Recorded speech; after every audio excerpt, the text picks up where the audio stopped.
ये कैमरा नहीं चल रहा। 2-3 बार लॉगिन कर लिया।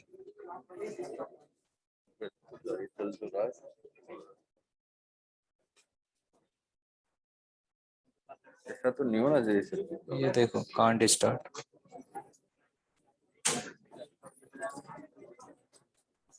2 बार कर ले लॉगिन।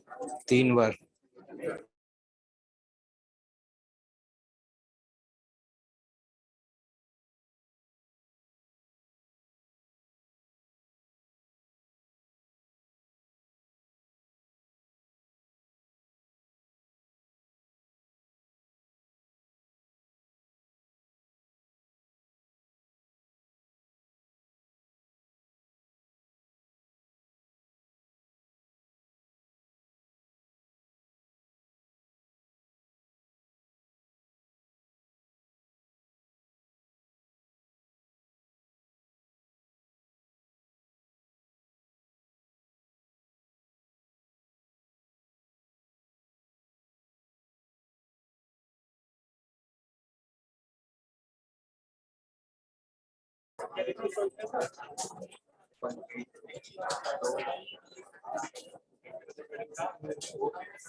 हाँ भाई, क्या हाल है?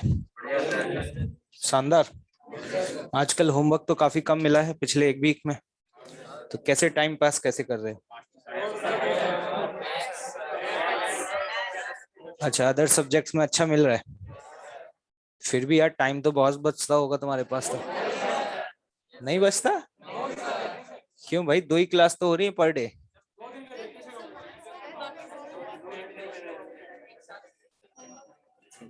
हाँ हाँ क्लास चल रही है।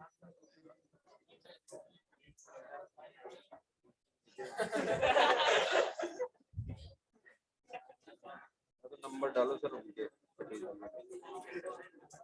क्लिक नहीं हो रहा है मतलब इनके क्लास का। 2-3 बार लॉगिन कर लेना।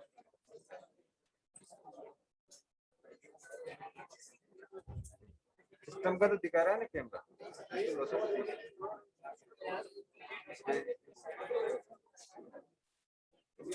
हाँ लॉगिन भी नहीं हो रहा, सिस्टम पे तो आ रहा है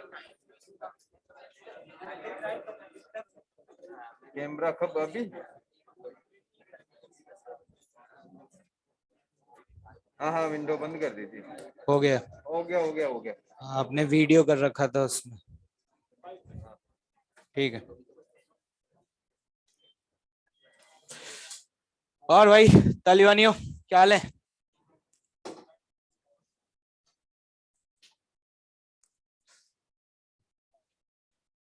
ठीक है।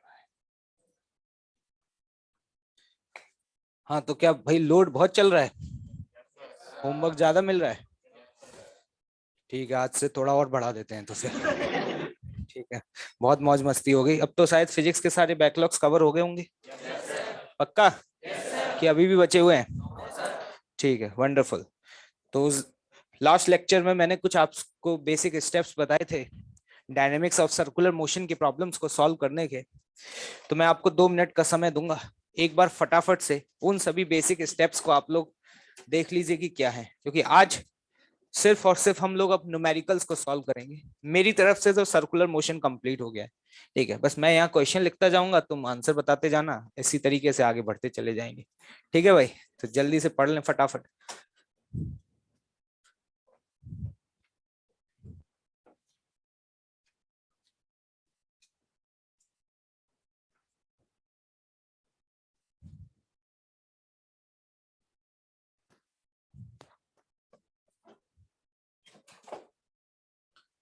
कैसा लग रहा है कोटा में? मैस में खाना ठीक ठाक मिल रहा है? नहीं मिल रहा? दाल के नाम पे नाले का पानी पिला रहे हैं।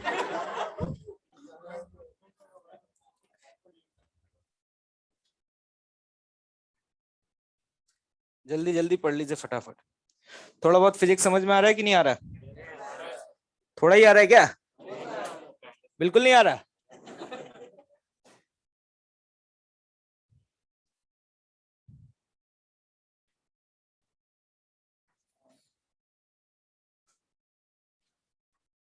सिद्धार्थ श्रीवास्तव, बेटा तुम्हें अब हम क्लास से बाहर कर रहे हैं, है ना बेटा? तुम्हारी जिंदगी अब मजे लेगी।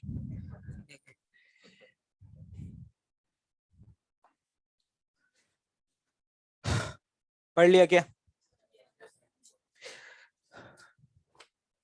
देख लो देख लो, यहाँ पे नोट्स बंद होते होंगे, यहीं आके खुलते होंगे, क्योंकि तुम लोगों के पास तो टाइम ही नहीं मिल पाता होगा ना। तुम नहीं तो बोला अभी बिजी चल रहे हो सभी लोग।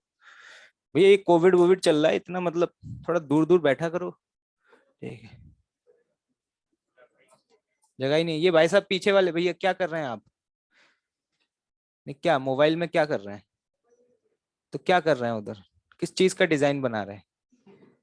तस्वीर बना रहे हैं टेबल पे? हाँ, पीछे वाली जनता ये ना सोचा करे कि यहाँ से कुछ दिखता नहीं है। ठीक है, यहाँ से सब पता चल जाता है। ठीक है, क्या पढ़ लिया सभी लोगों ने? तो चलिए शुरुआत करते हैं। ठीक है, अगर आपको बेसिक स्टेप्स याद रहे तो आपके लिए डायनेमिक का हर सवाल बहुत आसान है। बेसिक स्टेप क्या है? जब भी सर्कुलर मोशन हो रहा है तो सर्कुलर मोशन किस प्लेन में हो रहा है उस प्लेन को आइडेंटिफाई करें। क्या करें? उस प्लेन को आइडेंटिफाई करें। अगर आपको प्लेन पता चल गया जनाब तो डेफिनेटली आपको सेंटर पता चल जाएगा। सेंटर पता चल गया तो आपको रेडियस पता चल जाएगा। तो सबसे पहला काम तो ये रहेगा किसी भी सर्कुलर मोशन के सवाल को सॉल्व करने के लिए। नेक्स्ट स्टेप जो है वो नेक्स्ट स्टेप क्या होगा? फिर हमें फ्री बॉडी डायग्राम बनाना है। क्या मैं उम्मीद कर सकता हूं कि एफबीडी का नाम आपने पहले भी कभी सुना है? क्या हम फ्री बॉडी डायग्राम बनाना जानते हैं? बिल्कुल। उसके बाद हमें एक्सिस सेलेक्ट करनी होगी। एक्सिस सेलेक्ट करते समय हमें बहुत केयरफुल रहना होगा, क्योंकि हमें कम से कम एक एक्सिस तो रेडियल डायरेक्शन में चाहिए। रेडियल मतलब, अब कोई सवाल आपसे ये पूछ ले ऐसा क्यों? क्योंकि हमें पता है कि जब पार्टिकल सर्कुलर मोशन कर रहा होता है तो उसके पास एसी होता है। क्या होता है? एसी। कौन सी ब्रांड का AC? Voltas. AC will always be towards the center. AC हमेशा कहां होता है? towards the center होता है। क्या ये बात याद रहेगी? तो जो फोर्स सेंटर की तरफ लग रहा है उसको क्या लेंगे? पॉजिटिव या नेगेटिव? और जो फोर्स अबे लग रहा है उसको नेगेटिव। क्या सहमत हो? तो एक एक्सिस रेडियल डायरेक्शन में तो सेलेक्ट हर बार ही करनी होगी। ठीक है, एक एक्सिस टेंजेंशियल में जरूरत पड़ भी सकती है और ना भी पड़। टेंजेंशियल वाले की जरूरत तभी पड़ेगी जब पार्टिकल क्या कर रहा हो? नॉन यूनिफॉर्म सर्कुलर मोशन कर रहा, और जिस प्लेन में मोशन हो रहा है उस प्लेन के परपेंडिकुलर डायरेक्शंस में नेट फोर्स हमेशा क्या रहेगा? जीरो रहेगा। क्या जनाब ये बात याद रहेगी? तो चलिए आगे बढ़ते हैं अगले चरण की तरफ।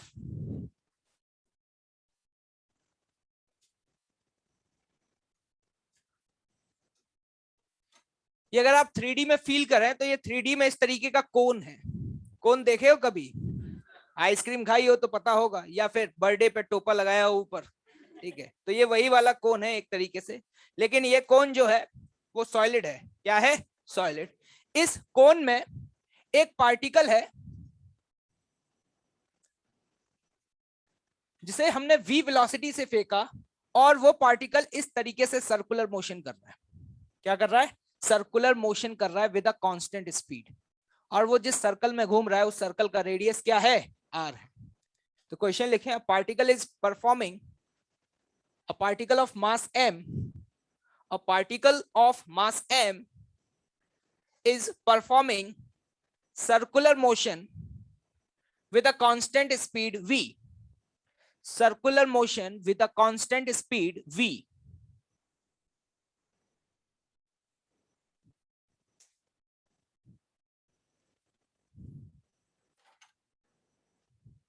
तो आपको ये बताना है, फाइंड ए पार्ट नॉर्मल फोर्स। उस पार्टिकल पर कितना नॉर्मल फोर्स लग रहा होगा। बी पार्ट, ये जो आपने स्पीड बोली है इस स्पीड का वैल्यू क्या होगा। अगर आप यहां ध्यान से देख पा रहे हो तो वर्टिकल लाइन के साथ ये जो एंगल दिया हुआ है, ये एंगल आपको क्या दिया हुआ है? थीटा दिया हुआ है। क्या आप ये ऑब्जर्व कर पा रहे हैं? ठीक है, नॉर्मल फोर्स कौन लगा रहा होगा? है कौन में? ये कोन की जो सरफेस है क्या वो नॉर्मल लगा रही होगी? क्या आप इस सिचुएशन को 3D में समझ पा रहे हैं या नहीं समझ पा रहे हैं? 3D में ये डायग्राम कुछ इस तरीके का होगा। ठीक है, तो मेरा सबसे पहला सवाल आपसे ये है कि ये जो मोशन है ये किस प्लेन में हो रहा है, हॉरिजॉन्टल प्लेन में या वर्टिकल प्लेन में। वंडरफुल। क्या आपको दिखाई दे रहा है इसका सेंटर यहां पर है? ठीक है। अगला सवाल आपसे कि इस m मास के पार्टिकल के ऊपर कितने फोर्स लग रहे होंगे? हैं? 2, 3, 4? कितने लोग कहते हैं 5 लग रहे हैं? कितने कहते हैं 3 लग रहे हैं भाई? 3। हाँ भाई बताइए कौन कौन से? फ्रिक्शन। लिख लो क्वेश्चन में कि ये जो सरफेस है, ये सरफेस क्या है? स्मूथ। और पहली बात कि नॉर्मल और फ्रिक्शन दो अलग अलग फोर्स नहीं है, वो तो एक ही फोर्स के क्या हैं? दो कंपोनेंट हैं। तो अगर नॉर्मल और फ्रिक्शन दोनों लग भी रहे होते तो उनको दो फोर्स काउंट नहीं करते, उसको क्या बोलते? एक ही फोर्स बोलते। तो ये मान लेना कि सरफेस स्मूथ है। सरफेस क्या है? स्मूथ है, तभी तो एक कांस्टेंट स्पीड से चल रहा है। अगर यहाँ पे फ्रिक्शन होता तो धीरे धीरे, रियल लाइफ में कभी ऐसा हुआ है कि एक कोन को ऐसे, एक कोन के अंदर एक पार्टिकल को फेंक दो, जीवन भर चलता रहा? रियल लाइफ में तो क्या होगा, अगर किसी को फेंक दोगे, टुई टुई टुई, अरे ऐसा ही तो होगा यार।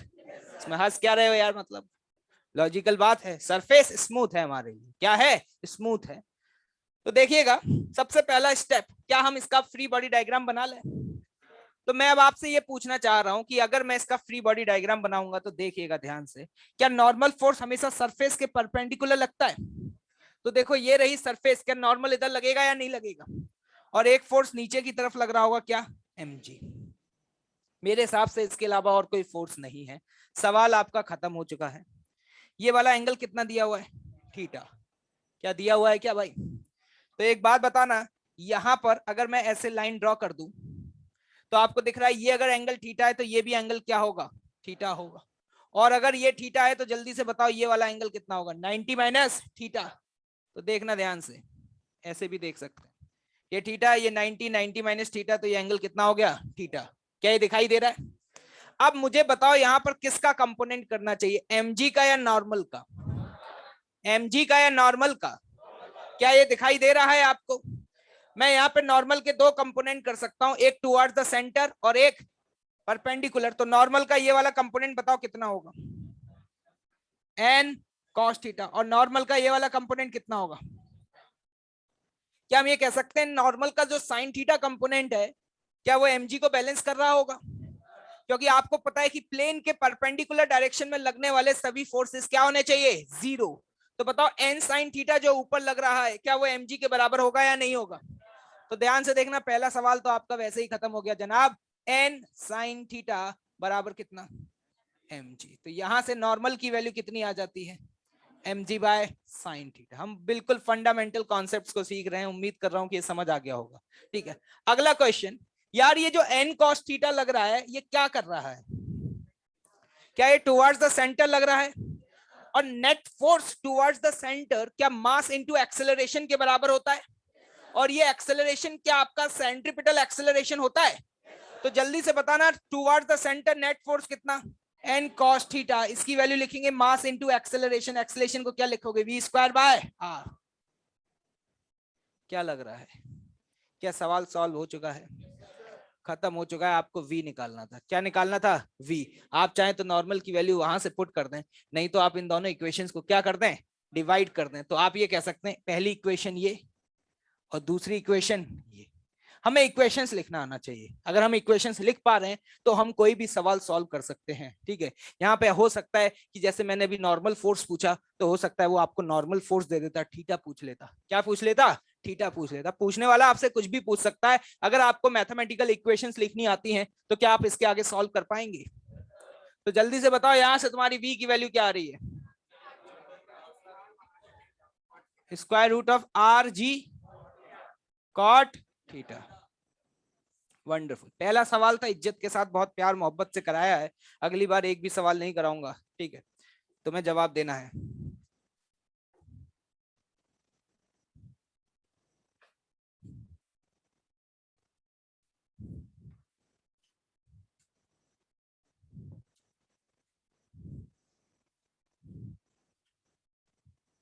क्या नोट कर लिया है?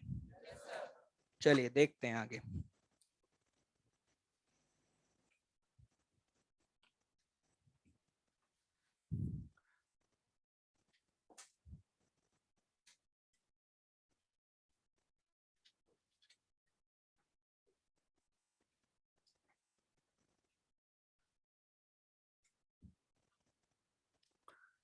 ये एक हॉलो सिलेंडर है। क्या है? Hollow cylinder. ये हॉलो सिलेंडर जनाब अपनी एक्सिस के अबाउट कांस्टेंट ओमेगा से घूम रहा है। किससे घूम रहा है? कांस्टेंट ओमेगा से। और इसका रेडियस जो दिया हुआ है वो क्या दिया हुआ है? आर दिया हुआ है। क्या आप सिचुएशन को समझ पा रहे हैं? ठीक है, वंडरफुल। ठीक है, कांस्टेंट ओमेगा से घूम रहा है, रेडियस आर दिया हुआ है, और हमने यहां पर एक पार्टिकल को रखा, और पार्टिकल का जो मास है वो मास है m। पार्टिकल का जो मास है वो मास क्या है? m है। और जनाब ये पार्टिकल गिर ही नहीं रहा। ये बिल्कुल कहानी वैसी है जैसे जीवन में कभी मेले में गए हो तो मौत का कुआं देखा है। तो ये वही कुआं है एक तरीके, लेकिन उस कुएं की शेप कुछ अलग तरीके की होती है। ये हमने एक स्टैंडर्ड ले लिया वर्टिकल। तो देखा हो बाइक चलाता था उस पर, कुछ वैसी ही कहानी है हमारे लिए। लेकिन हमने ये देखा यार, जब ये ब्लॉक ऐसे रखा हुआ है तो ये ब्लॉक, आप इस बात को ऐसे फील कर सकते हैं, मान लो ये रूम जो है इसको यहाँ पे बीच में एक एक्सिस लगाया, उस एक्सिस के ऊपर घुमा रहे हैं। क्या कर रहे हैं? घुमा रहे हैं। और तुम्हें ले जाके यहाँ दीवार पे चिपका दिया। चिपकाया नहीं, बस यूं रखा और तुम दीवार पे यूं चिपके रहे, लटके रहे हवा में। ठीक है, तो कुछ वैसी ही कहानी है कि ये ब्लॉक गिर नहीं रहा। ऑब्वियस सी बात है, गिर नहीं रहा तो गारंटी है कि ये सरफेस क्या रही होगी? रफ रही होगी। ठीक है, फाइंड, सवाल शुरू। आपको क्या फाइंड करना है? Mu minimum. म्यू क्या है? Coefficient of friction for no slipping. For no slipping. Find the minimum coefficient of friction for no slipping.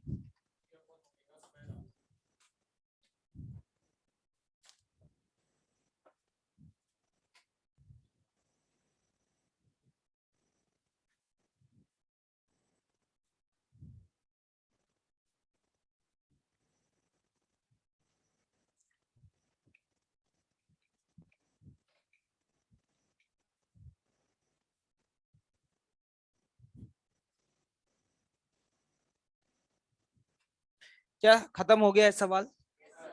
पक्का? चलिए देखते हैं क्या करें। एक बात बताओ, इज्जत से बता रहा हूं, बहुत सिंपल सा सवाल है। तेरा मास, ठीक है, नॉर्मल किधर लगेगा? हमेशा सरफेस के परपेंडिकुलर लगेगा। क्या हम ये कह सकते हैं नॉर्मल ऐसे लग रहा होगा? mg कहां लगेगा? नीचे। और फ्रिक्शन कहां लगेगा? ऊपर। सबसे पहले सेंटर दिखाई दे रहा है, इधर होगा। अब हमें एक्सिस सेलेक्ट करनी है। क्या सेलेक्ट करनी है? एक्सिस। तो एक एक्सिस तो कौन सी सेलेक्ट करेंगे? रेडियल लेंगे या नहीं लेंगे? और एक प्लेन के परपेंडिकुलर। जल्दी बताओ, सेंटर की तरफ जो फोर्स लग रहा है जिसको हम नॉर्मल बोल रहे हैं, उसकी वैल्यू किसके बराबर होगी? क्या m इंटू एसी? एसी को अपन लोग v स्क्वायर बाय आर भी लिख सकते हैं। क्या उसे ओमेगा दिया हुआ तो कुछ और भी लिखा जा सकता है क्या? Omega square into R. क्या गरीब भाई बंधु ये बात समझ आ रही है? क्या इस बात को कनेक्ट कर पा रहे हो कि नॉर्मल की वैल्यू m इंटू एसी के बराबर क्यों लिखी गई है? वंडरफुल। अब देखो, प्लेन के परपेंडिकुलर डायरेक्शन में तो ऊपर वाला फोर्स बराबर क्या होगा? ऊपर वाला फोर्स बराबर नीचे वाला फोर्स। जब हमसे पूछा जाए मिनिमम म्यू, तो मैंने ये आपको फ्रिक्शन में भी सिखाया था, कहीं मिनिमम या मैक्सिमम कुछ भी लिखा हो तो इसका मतलब है कि उस केस में हमें फ्रिक्शन कितना लगाना है? मैक्सिमम। कितना लगाना है? मैक्सिमम। क्या आपको फ्रिक्शन की मैक्सिमम वैल्यू पता है कितनी होती है? Mu S into N. क्या ऊपर वाला फोर्स बराबर नीचे वाला फोर्स? तो अगली इक्वेशन बताओ क्या लिखोगे? म्यू एन ऊपर वाला फोर्स बराबर नीचे वाला फोर्स। क्या जनाब अगर आपके पास इक्वेशंस बन गई हैं, क्या इसके बाद हम लोग सॉल्व कर सकते हैं?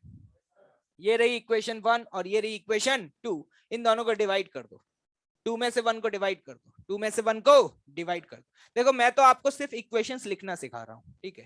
क्वेश्चन पूछने वाला कुछ भी पूछ सकता है। अगर आपसे ऐसा सवाल पूछा जाएगा तो सॉल्व कर पाओगे या नहीं कर पाओगे? तो बताओ यहाँ पे म्यू की वैल्यू कितनी आ रही है? g divided by r under root नहीं आ रहा? ठीक है, ये है मिनिमम म्यू। ये क्या है? Minimum mu. इससे कम अगर कोफिशिएंट ऑफ फ्रिक्शन हुआ तो कोई इसको यहां पे रोक नहीं पाएगा। ये क्या करेगा? स्लिप करेगा। तो यहां से अपन एक बात भी बोल सकते हैं भाई, सुनने की प्रयास करिएगा। अगर म्यू की वैल्यू, यहां पर म्यू की वैल्यू इससे ज्यादा हुई, किससे ज्यादा हुई, म्यू मिनिमम से, तो स्लिप करेगा या नहीं करेगा, नहीं करेगा। तो कौन सा फ्रिक्शन लगेगा, स्टैटिक या काइनेटिक, स्टैटिक लगेगा। और स्टैटिक उतना लगता है जितनी क्या है जरूरत है। तो क्या हम ये कह सकते हैं इसको रोकने के लिए कितनी जरूरत है, mg। तो अगर म्यू की वैल्यू म्यू मिनिमम से ज्यादा हुई तो उस समय लगने वाला जो फ्रिक्शन है वो स्टैटिक होगा और किसके बराबर होगा, mg के बराबर।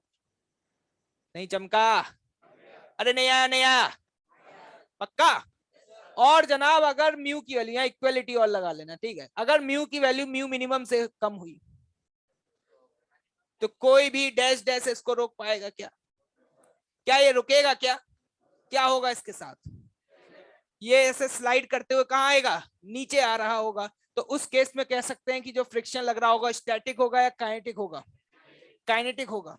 और काइनेटिक की वैल्यू मैंने सुना है कांस्टेंट होती है, और काइनेटिक की वैल्यू कितनी होगी जनाब, म्यू के इंटू एन। तो इस तरीके के सवाल भी आपसे कभी कभी पूछ लिए जाते हैं कि वो म्यू की वैल्यू दे देगा और फिर पूछेगा कि बताओ स्टैटिक लग रहा है काइनेटिक, तो हमें लगेगा ये कैसा सवाल पूछ लिया गया। तो उस केस में फंडामेंटल अप्रोच हमें समझ आना चाहिए कि हमें सबसे पहले क्या कैलकुलेट करना होगा, मिनिमम वैल्यू। मान लो तुम्हारी ये मिनिमम वैल्यू, मान लो तुम्हें ओमेगा दिया हुआ है भाई 5, कितना दिया हुआ है 5, और मान लो जो रेडियस दिया हुआ है वो दिया हुआ है 10, और जी की वैल्यू तो तुम जानते हो। तो बताना म्यू मिनिमम कितना है इस केस में, 1/25। ठीक है, क्या समझ आ रहा है भाई। तो अब मान लो वहां पे वो म्यू की वैल्यू लिख करके दे देगा कि बताओ म्यू की वैल्यू अगर 0.2 है तो बताओ ये मूव करेगा या नहीं करेगा, या म्यू की वैल्यू कुछ और दे दी, तो आप डिसाइड कर पाओगे। आपके सामने इस तरीके के कोई भी सवाल आए, देखो भैया मैं तो सिर्फ आपको ये सिखा सकता हूँ कि how to solve the problem. दुनिया में हजारों किताबें अवेलेबल हैं और हजारों तरीके के सवाल हैं। अगर मैं हर सवाल की किताब कराने लग गया तो सर्कुलर मोशन 2 साल में खत्म होगा। कितने साल में, 2 साल में। कोई भी किताब उठा लो लगभग 200 सवाल मिल जाएंगे सर्कुलर पे, और अगर 200 सवाल कराऊंगा यहाँ पर तो 2 साल में सर्कुलर ही खत्म होगा, और सर्कुलर से आईआईटी में एक सवाल आएगा। तो अपन का तो फंडा भाई बहुत क्लियर रहता है, अपन तो तुम्हें सिर्फ कॉन्सेप्ट सिखाता है, इक्वेशंस कैसे लिखते हैं, फिजिक्स क्या है वो सिखाता है। इसके आगे आपकी खुद की रिस्पॉन्सिबिलिटी है। सवाल पूछने वाला बहुत अलग अलग तरीके के सवाल पूछ सकता है, वो डेटा वेटा दे सकता है, कुछ भी पूछ सकता है, लेकिन जिसको मैथमेटिकल इक्वेशन लिखनी आती है, जो फ्री बॉडी डायग्राम बना सकता है, क्या वो किसी भी सवाल को सॉल्व कर सकता है या नहीं। अरे सहमत हो भाई, क्या आगे बढ़ा जाए, तो अगला क्वेश्चन करने के लिए तैयार हो। कर, हर बार तो मैं ही कर रहा हूं, तुम क्या कर रहे हो बे, तैयार तो हर बार बोलते हो। चलो देखते हैं इस बार।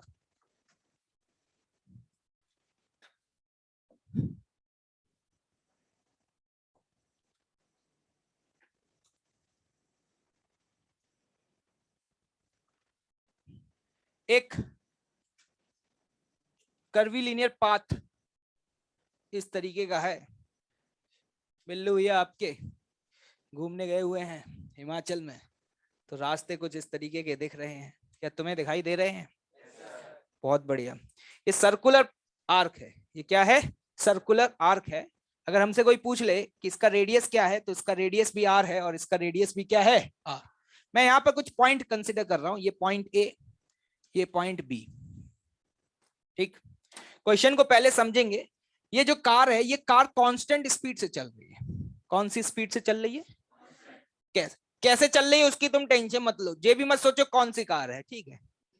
तुम तो बस ये समझ लो कि ये जो कार है, इस कार का मास m है, और ये कार कांस्टेंट स्पीड से चल रही है इस सर्कुलर ट्रैक पर। क्या ये आपको दिखाई दे रहा है, ठीक है। इस सर्कुलर ट्रैक का ये रहा सेंटर, ठीक। यहां पर ये रहा पॉइंट ए और ये पॉइंट बी को मिलाने वाली लाइन, ये रहा आर। ये क्या है, आर। मान लो ये वाला जो एंगल है ये है थीटा।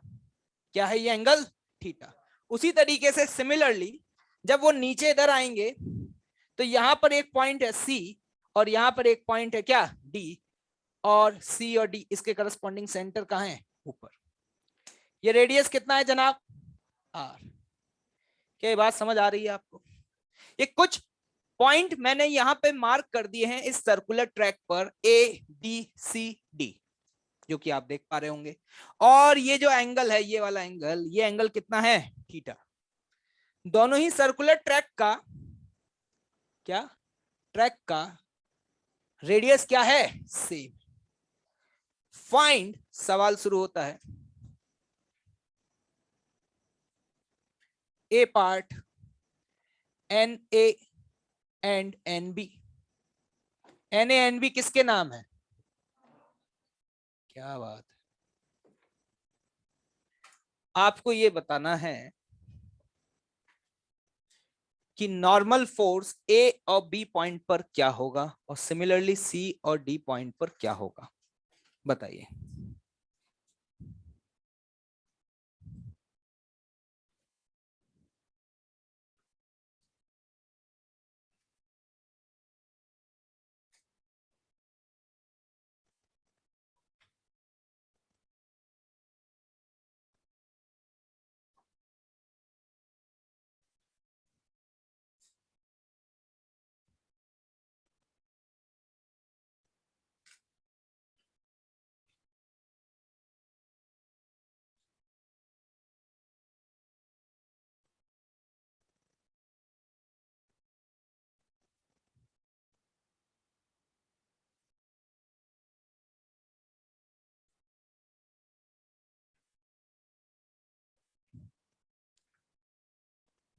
हाँ भाई बताइए।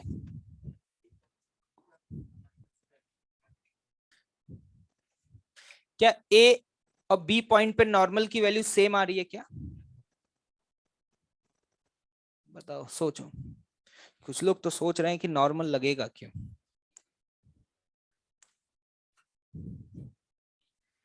जो अप्रोच बताया है अगर उस पर चलोगे तो कभी भी कोई सवाल गलत नहीं होगा। कितने लोगों का आ चुका है आंसर? वंडरफुल। क्या आ रहा है भाई? एन ए बराबर, हाँ उसकी वैल्यू किसके बराबर? M G cos theta minus M V square बटे आ।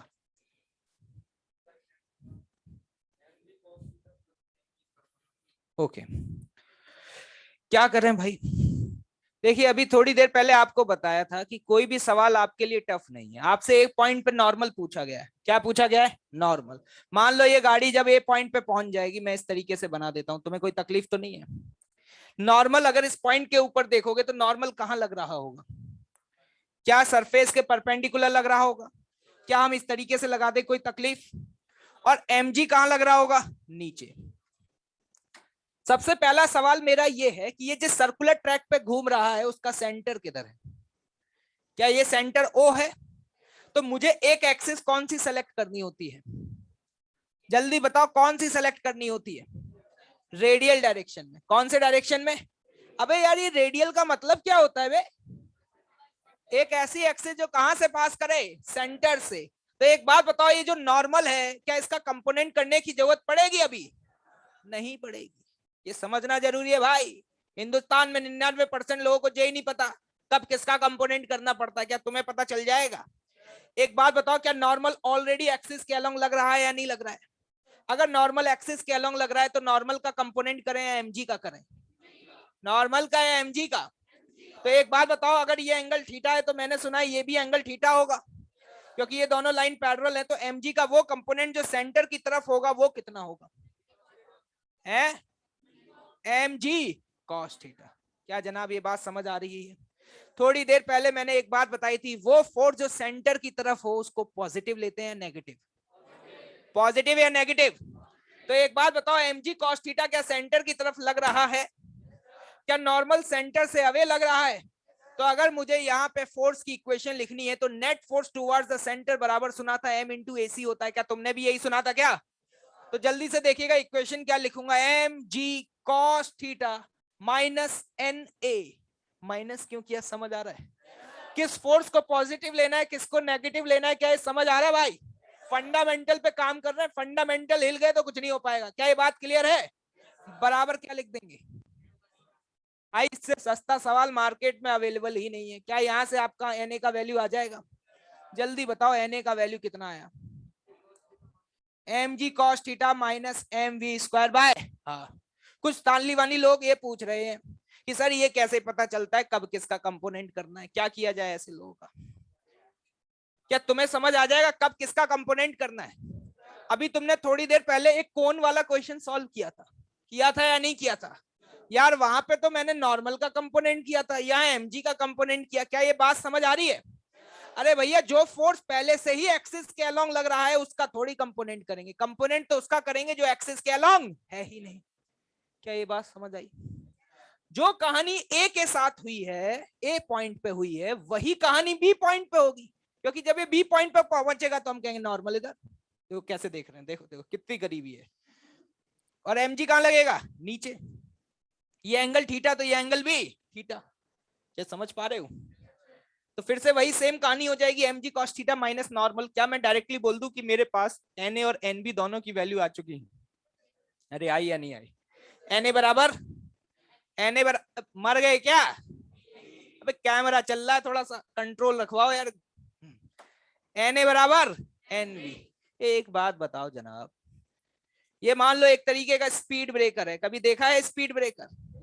बिल्कुल वैसे ही फील आ रही होगी। जैसे जैसे ये ऊपर जा रहा है, ये थीटा की वैल्यू कम हो रही है बढ़ रही है? थीटा जो एंगल है वो वर्टिकल लाइन के साथ है। जल्दी बताओ, बढ़ रही है कम हो रही है? थीटा धीरे धीरे जनाब क्या हो रहा है? कम हो रहा है। ये ध्यान से देखना, ये वाला टर्म तो कांस्टेंट है। क्यों? मास, स्पीड कांस्टेंट, रेडियस कांस्टेंट। सिर्फ चेंज क्या हो रहा है इस पूरे एक्सप्रेशन में? थीटा चेंज हो रहा है। और जैसे जैसे ऊपर जा रहा है, क्या थीटा की वैल्यू कम हो रही है? मैंने सुना है अगर थीटा कम होता है तो कॉस थीटा बढ़ता चला जाता है। क्या ये सही सुना है क्या? Cos theta is a decreasing function. Sir ये बड़ी बड़ी बातें मत करो, आपको पता होगा जब थीटा 0 होता है तो कॉस की वैल्यू क्या होती है? मैक्स। तो एक बात बताओ, जब ये गाड़ी ऊपर की तरफ जा रही है तो नॉर्मल धीरे धीरे बढ़ रहा है घट रहा है? बढ़ रहा है या घट रहा है? आराम से देखो ध्यान से, कॉस थीटा की वैल्यू बढ़ेगी क्योंकि थीटा की वैल्यू घट रही है। जनाब अगर नॉर्मल बढ़ रहा है तो इसका मतलब इसको अच्छा फील होगा या बुरा फील होगा? बुरा क्यों होगा भाई? अच्छा फील होगा। अगर आपकी गाड़ी रोड से और ज्यादा दब करके चले तो आपको अच्छा लगेगा कि नहीं लगेगा? ठीक है, आपने देखा होगा जब आप एकदम से स्पीड ब्रेकर पे पहुंचते हैं, नहीं पहुंचे तो आज एक्सपीरियंस कर लेना किसी से साइकिल वाइकिल मांग करके, तो अगर कांटेक्ट छूटना होता है तो कांटेक्ट यहीं छूट जाता है, क्योंकि इस पॉइंट पर नॉर्मल की वैल्यू कम होगी और जैसे जैसे ऊपर जाता जाएगा नॉर्मल की वैल्यू बढ़ती जाएगी। अगर इस पॉइंट पर कांटेक्ट नहीं छोड़ा तो वो आगे भी कांटेक्ट नहीं छोड़ेगा, क्योंकि ऊपर जाते समय नॉर्मल क्या होता है? घटता है बढ़ता है? बढ़ता है। कांटेक्ट जीरो होने का मतलब समझते हैं क्या होता है? नॉर्मल का जीरो होना, नॉर्मल का जीरो होना। अगर आपकी स्पीड बहुत ज्यादा हो गई तो कांटेक्ट आपका नीचे वाले पॉइंट पे ही छूट जाता है। किस पॉइंट पे छूट जाता है? नीचे वाले पॉइंट पे छूट जाता है, क्योंकि नीचे वाले पॉइंट पर नॉर्मल सबसे कम होता है। नहीं आया समझ? इसलिए तुमने देखा होगा स्पीड ब्रेकर पे एकदम से जैसे ही चढ़ते हो तो जैसे ही चढ़ते हो वहीं से हवा में आ जाते हो और फिर प्रोजेक्टाइल चलता है। कहीं फील किए हो? चलो बढ़िया। अब आते हैं सी पार्ट पे। क्या सी पार्ट का भी सॉरी बी पार्ट का भी यही आंसर आएगा क्या? क्या इन दोनों की वैल्यू सेम आ रही है क्या? अब तुम सेम आ रही है, इन दोनों की सेम आ रही है। इस बार परिवर्तन क्या है जरा देखते हैं। एक बात बताओ, क्या अभी नॉर्मल इधर लग रहा है? जनाब जल्दी बताओ, एमजी किधर लग रहा है? एमजी किधर लग रहा है? नीचे। सेंटर की तरफ कौन लग रहा है? नॉर्मल। एक बात बताना, अगर ये एंगल थीटा, क्या आप देख पा रहे हैं ये एंगल भी क्या होगा? थीटा। क्या एमजी का कंपोनेंट करें? बताओ रेडियल लाइन के अलोंग एमजी का कंपोनेंट कितना आएगा? mg cos theta. Is it clear to all of you? Okay, wonderful. कौन सा फोर्स सेंटर की तरफ है? नॉर्मल या mg cos थीटा? तो जल्दी से बताना इक्वेशन क्या लिखेंगे? नॉर्मल माइनस या plus? Minus mg cos theta बराबर mv स्क्वायर बाय r। क्या यहां से nc का वैल्यू आ जाएगा? कितना आ रहा है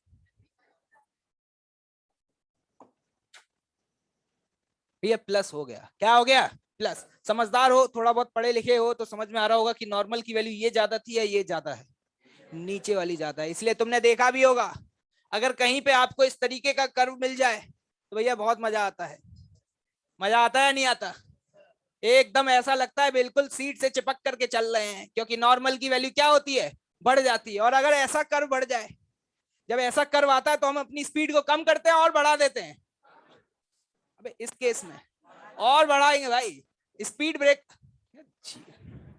स्पीड ब्रेकर आता है तो बढ़ा देते हैं, स्पीड ब्रेकर आता है तो अपनी स्पीड को क्या कर लेते हैं, कम कर लेते हैं। और अगर ऐसा कोई कर्वी लीनियर पाथ आता है, मतलब जो डाउनवर्ड जा रहा है, तो अपनी स्पीड को क्या कर लेते हैं, बढ़ा लेते हैं। इसके पीछे पूरी फिजिक्स है। क्या है, फिजिक्स। वो बात अलग है, तो मैं नहीं पता, ठीक है, असर है देसी का, ठीक है। क्या ये एनसी और एनडी, क्या इन दोनों का वैल्यू सेम होगा? वंडरफुल, ठीक है। ये तो मैंने नॉर्मल की चर्चा करी। अब अगर मैं आपसे ये बात करूं कि यार फ्रिक्शन की बात कर लेते हैं, किसकी बात कर लेते हैं, फ्रिक्शन। ए पॉइंट पर फ्रिक्शन कितना लगेगा और किस डायरेक्शन में लगेगा?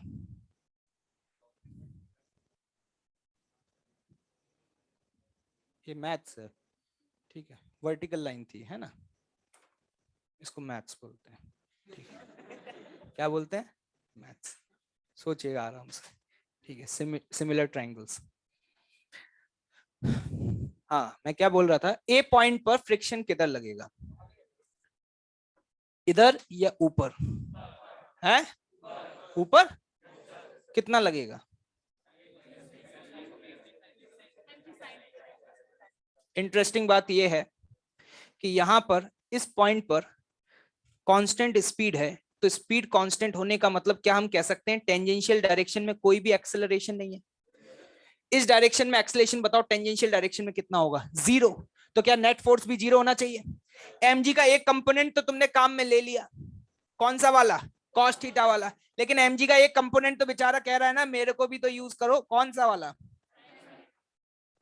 क्या आपको समझ आ रहा है कि अगर इसकी स्पीड कांस्टेंट है तो एमजी साइन थीटा को कोई ना कोई तो बैलेंस कर रहा होगा?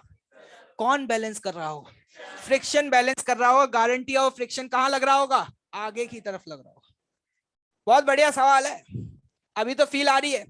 लोगों से पूछा जाता है फ्रिक्शन कहां लग रहा है, लोगों को लगता है गाड़ी आगे जा रही है तो फ्रिक्शन पीछे लगेगा,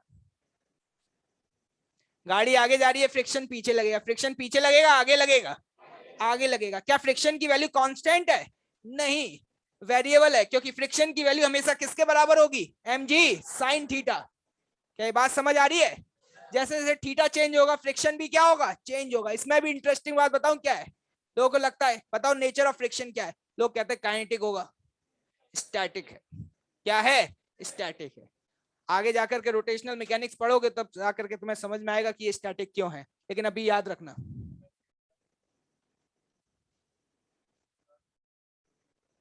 कहाँ है, कहाँ है, कौन है? अगर स्लिप करके जाती तो कांस्टेंट स्पीड से नहीं जाती ना फिर बेटा, फिर काइनेटिक लगता, ठीक है। तो देखना ध्यान से, ए पॉइंट पर अपन बोल सकते हैं फ्रिक्शन कितना लग रहा होगा, mg sin थीटा के बराबर, और साथ ही साथ नेचर कैसा होगा, स्टैटिक होगा। क्यों होगा ये समझ आया? एक बात बताओ, बी पॉइंट पे फ्रिक्शन कहां लग रहा होगा, जिस डायरेक्शन में कार चल रही है उस डायरेक्शन में, उसके अपोजिट।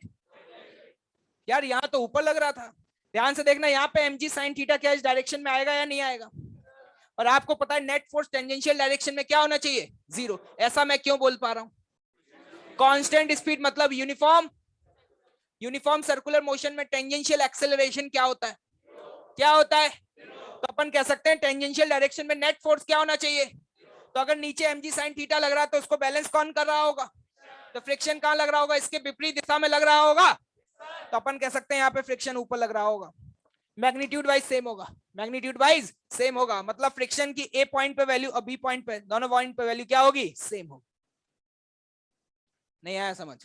इसी तरीके से आप सी और डी पे भी देख सकते हैं। इंटरेस्टिंग बात यह है कि सी पॉइंट पर और बी पॉइंट पर, दोनों पॉइंट पर फ्रिक्शन की वैल्यू सेम होगी।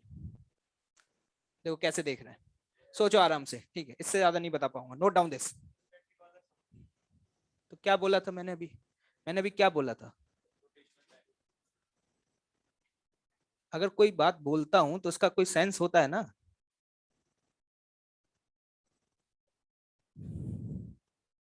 Note down.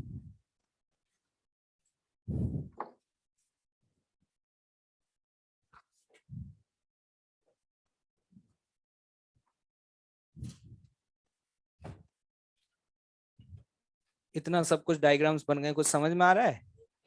उसी को समझ में आएगा जिसने सॉल्व किया होगा, नहीं तो सबको लग रहा होगा पता नहीं क्या अच्छा सा डायग्राम नहीं लग रहा सर, फूल पत्तियां बनाओ, थोड़ा सा चिड़िया उड़ाओ।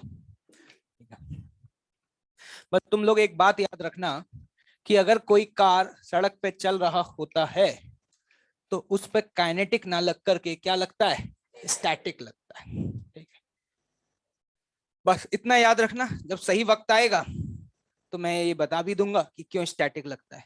क्योंकि अगर तुम टायर को ध्यान से देखो, सुन ही लो अब तुम, ठीक है, तो टायर का वो पॉइंट जो कांटेक्ट में आता है, कौन सा पॉइंट, समझ में नहीं आए तो मेरी कोई गारंटी नहीं है, क्योंकि रोटेशन तो तुमने पढ़ा नहीं।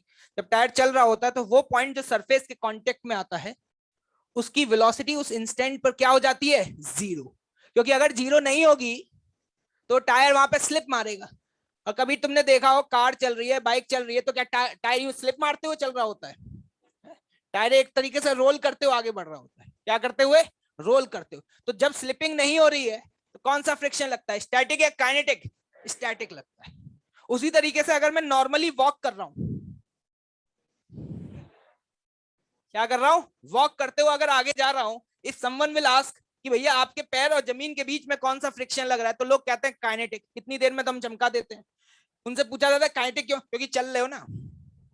एक बात बताओ, फील करो, जब ये मेरा फुट जो है वो जमीन पे आया, जब तक इसके कांटेक्ट में, तब तक चलेगा क्या ये? कब चलेगा? जब ये कहां आएगा, हवा में, मतलब अपना कांटेक्ट क्या करेगा, लूज, कांटेक्ट लूज करेगा, तो फ्रिक्शन ही क्या हो जाएगा, जीरो। मतलब जब फ्रिक्शन लगता है तब चलता नहीं है, जब चलता है तो फ्रिक्शन नहीं लगता। तो सुनने में बहुत मजा आया, समझ कुछ नहीं आया। जब फ्रिक्शन लगता है तो जमीन पर पैर होता है, लेकिन उस समय ये पैर चल नहीं रहा होता। चलता है तो हवा में होता है। जब चल नहीं रहा तो स्लिपिंग हो रही है क्या, नहीं हो रही। अगर स्लिपिंग नहीं हो रही तो स्टैटिक लगेगा, काइनेटिक लगेगा। ये मैंने नॉर्मल वॉक की बात करी है। अगर मैं आपकी तरह मून वॉक करते हुए चलूं, इस तरीके से घिसते हुए, इस तरीके से, तो भाई क्या लगेगा, स्टैटिक या काइनेटिक? फिर काइनेटिक लगेगा, क्योंकि उस केस में क्या हो रही होगी, स्लिपिंग हो रही होगी। क्या ये बात समझ आई या नहीं आई? वैसे अभी तो ज्यादा समझाने की जरूरत नहीं है, लेकिन आगे इन सब चीजों की जरूरत पड़ेगी। लेकिन आपको समझ में आ रहा है, अगर यहाँ पे कार कांस्टेंट स्पीड से चल रही है तो उस पर स्टैटिक लगेगा, काइनेटिक लगेगा? स्टैटिक लगेगा जनाब। क्या लगेगा, स्टैटिक लगेगा। और स्टैटिक उतना लगेगा जितनी जरूरत है उसे कांस्टेंट स्पीड से यहाँ पर चलाने के लिए। आगे बढ़ा जाए। किताबों में हेडिंग डली होती है तो आजकल मैं भी डलवा देता हूं, नहीं तो इस क्वेश्चन को मैं मतलब एज अ क्वेश्चन ही लिया करता था। लेकिन लोग कहते थे सर वो आपने टॉपिक नहीं पढ़ाया, कोनिकल पेंडुलम। तो आजकल थोड़ा हेडिंग वेडिंग डलवा के अच्छे से डायग्राम बनवा देता हूँ। ठीक है, हेडिंग डालने कोनिकल पेंडुलम। तालीबानी लोग बस यही बोलते रहते हैं सर मजा बहुत आ रहा है। मजे नहीं लेने बेटा, सिलेक्शन चाहिए, सिलेक्शन। मजा तो उसे भी आ रहा है जो बाहर बैठ करके टमाटर बेच रहा है। सर ये क्या है थोड़ा बताएंगे? ठीक है, देखिएगा ध्यान से। पहले मैं आपको समझाना चाहूंगा,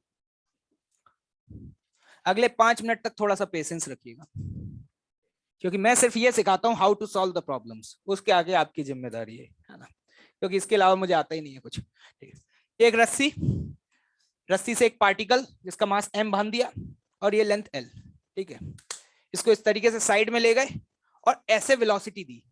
ऐसे वेलोसिटी देने से क्या हुआ, ये इस तरीके से घूमना शुरू कर दिया।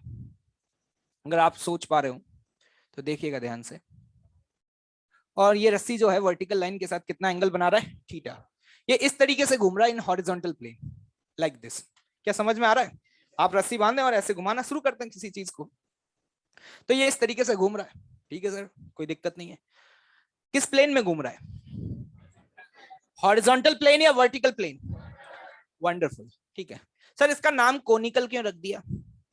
अगर आप ध्यान से देखें तो ये जो रस्सी है, ये रस्सी जिस तरीके से चल रही है उसको अगर फील कर पा रहे हो तो ऐसा लग रहा है जैसे कि किसी कोन की सरफेस पे चल रही है। और हम ये कह सकते हैं जितनी देर में ये पूरा एक चक्कर कंप्लीट करती है उतनी देर में ये पूरा एक कोन बना देती है। नहीं आया बात समझ? इसीलिए इसका नाम है कोनिकल पेंडुलम। ठीक है, बस और कोई लॉजिक नहीं है, नाम के पीछे हमें जाना भी नहीं है, नाम का क्या करेंगे। ठीक है, अब सवाल आपसे किस तरीके के पूछे जाएंगे वो मैं आपको बता देता हूं। आपको मान लो लेंथ दे दी, मास दे दिया, ठीक है, ये बता दिया थीटा एंगल पर है। और आपसे पूछा जा सकता है कि इसकी स्पीड बता दो, रस्सी में टेंशन बता दो, फलाना ये बता दो, ढिलाना बता दो, ये सारी चीजें, बहुत सारी चीजें पूछी जा सकती हैं। लेंथ आपको दी हुई है। First question, find A part speed of a particle. इसको इस तरीके से फेंका होगा हॉरिजॉन्टल प्लेन में। और B part time period of revolution, ये इस तरीके से, ठीक है।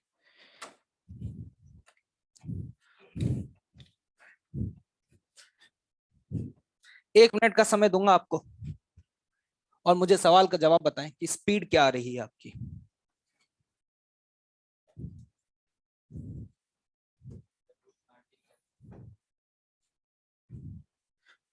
जल्दी सॉल्व करो, जल्दी, फटाफट। पीछे वाली जनता मौज कट रही है, माहौल सेट है वहां, आराम से पालती मार के, जूते चप्पल उतार के एकदम।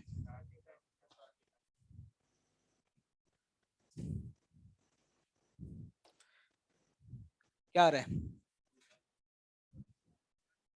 Root R G sine theta. पिछली क्लास अटेंड करी थी? फर्स्ट डे, इसीलिए आ रहा है आंसर। क्या नाम है?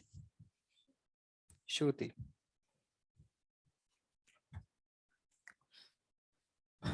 भाइयों, समय समाप्त हो चुका है। 50 पैसे जीतने का मौका था जो हाथ से जा चुका है। पुलकित भाई, 5 वेरिएबल जल्दी बताओ, क्या आंसर आ रहा है तुम्हारा? Root R G tan theta is a correct answer. कोई है जिसका आ रहा है? कितने लोगों का आंसर आ गया? वंडरफुल। 1 मिनट और कोशिश करो, प्रयास तुम्हें ही करने हैं। हाँ, आर की वैल्यू उसके टर्म्स में लिखोगे तो तुम्हारा आंसर वैसे कुछ ऐसा बनेगा, L G sine square theta upon cos theta. R नहीं आएगा, आर की वैल्यू तो क्या होगी? L sine theta. चलो देख लेते हैं, आई डोंट नो, ठीक है। एक बात बताओ मुझे सबसे पहले, ये किस प्लेन में घूम रहा है जनाब?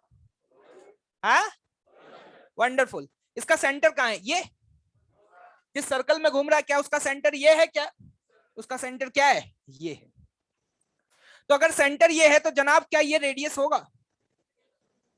ये देखो कैसे देख रहे हैं, देखो, रेडियस आर होगा या एल होगा? क्या आर की वैल्यू एल और थीटा के टर्म्स में लिख सकते हैं? तो ये राइट एंगल ट्रायंगल है, तो आर की वैल्यू क्या होगी? L sine theta. ये सारी चर्चा हम पिछली क्लास में कर चुके हैं। जब आपको मैं बेसिक स्टेप्स बता रहा था तो मैंने कहा था गलती मत कर देना जनाब, यहाँ पे सेंटर कहां पर है? ऊपर है। लोगों को लगता है यहाँ रस्सी बंधी हुई है वहीं सेंटर होता है, क्या वहां पर है? क्या नहीं, ठीक है।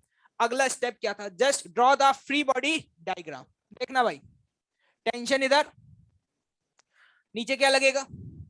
mg, सेंटर इधर, ठीक। इसको मैंने बोल दिया पॉइंट हो। एक बात बताओ यार, किसका कंपोनेंट करूं, टेंशन का या एमजी का? टेंशन का या एमजी का? आपको समझ में आ रहा होगा साफ साफ देख करके, अब तो इतने समझदार हो गए। एक एक्सिस चलेगी रेडियल, क्या रहेगी? रेडियल। एक प्लेन के परपेंडिकुलर। क्या प्लेन के परपेंडिकुलर ऑलरेडी एमजी लग रहा है? अरे लग रहा है या नहीं? अरे हाँ या ना? क्या एमजी का कंपोनेंट करना पड़ेगा? एमजी का कंपोनेंट करने की जरूरत नहीं है, किसका करना पड़ेगा?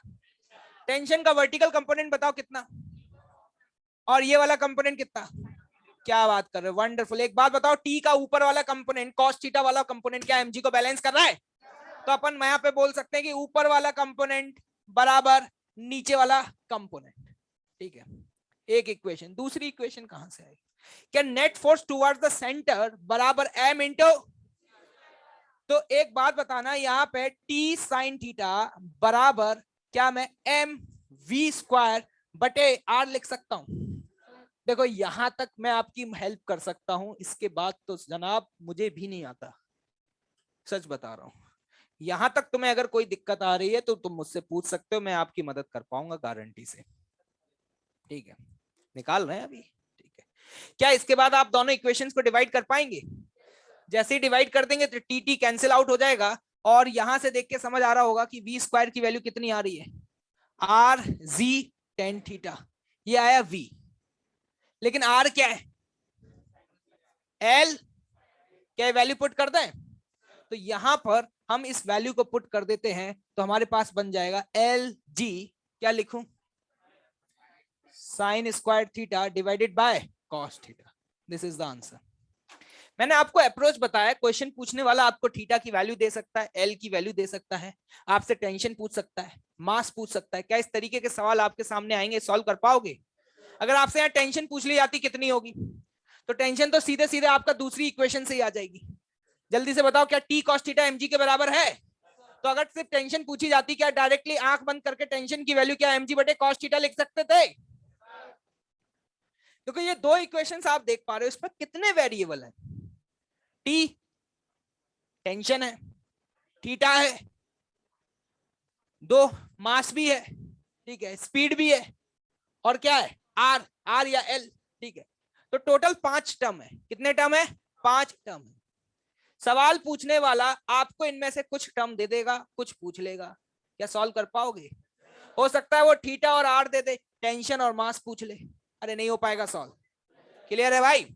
सर ये तो हो गया, ये तो बहुत आसान लग रहा था सर, 1 मिनट में कर दिया था हमने तो। क्या ऐसा ही है? क्या मैं सही सोच रहा हूँ क्या इस बारे में? सर ये क्या होता है? ये आपने अच्छा सा टर्म लिखा है, time period of revolution. Time period of revolution का मतलब होता है पूरा एक चक्कर लगाने में कितना वक्त लगा। अगर ये कांस्टेंट स्पीड से चल रहा है, देखो मैं टाइम पीरियड को टी से रिप्रेजेंट नहीं कर रहा हूं, इसके पीछे रीजन ये है कि टेंशन को भी टी से रिप्रेजेंट किया है। अभी बगल में रख करके दोनों काट दोगे तुम तो तुम्हारे लिए तो टाइम हो या टेंशन हो, सब क्या है, एक जैसे हैं। पीछे वाले सोच रहे हैं इसमें गलत क्या है। टाइम पीरियड बराबर, एक बात बताना, पूरा एक चक्कर लगाने में कितना डिस्टेंस चला? 2 पाई आर बटे वी। क्या तुम वी और आर की वैल्यू पुट कर सकते हो? तो जल्दी से वैल्यूज को पुट करो और बताओ तुम्हारा एक्सप्रेशन क्या आ रहा है। 2 पाई आर, आर की वैल्यू कितनी है? L sine theta divided by V करना है, तो स्क्वायर रूट के अंदर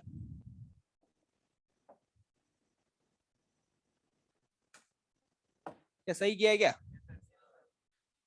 देखो भाई सिंप्लीफाई करो एक्सप्रेशन को, तो ये मेरे हिसाब से कुछ बन रहा होगा। बताओ कितना बन रहा है?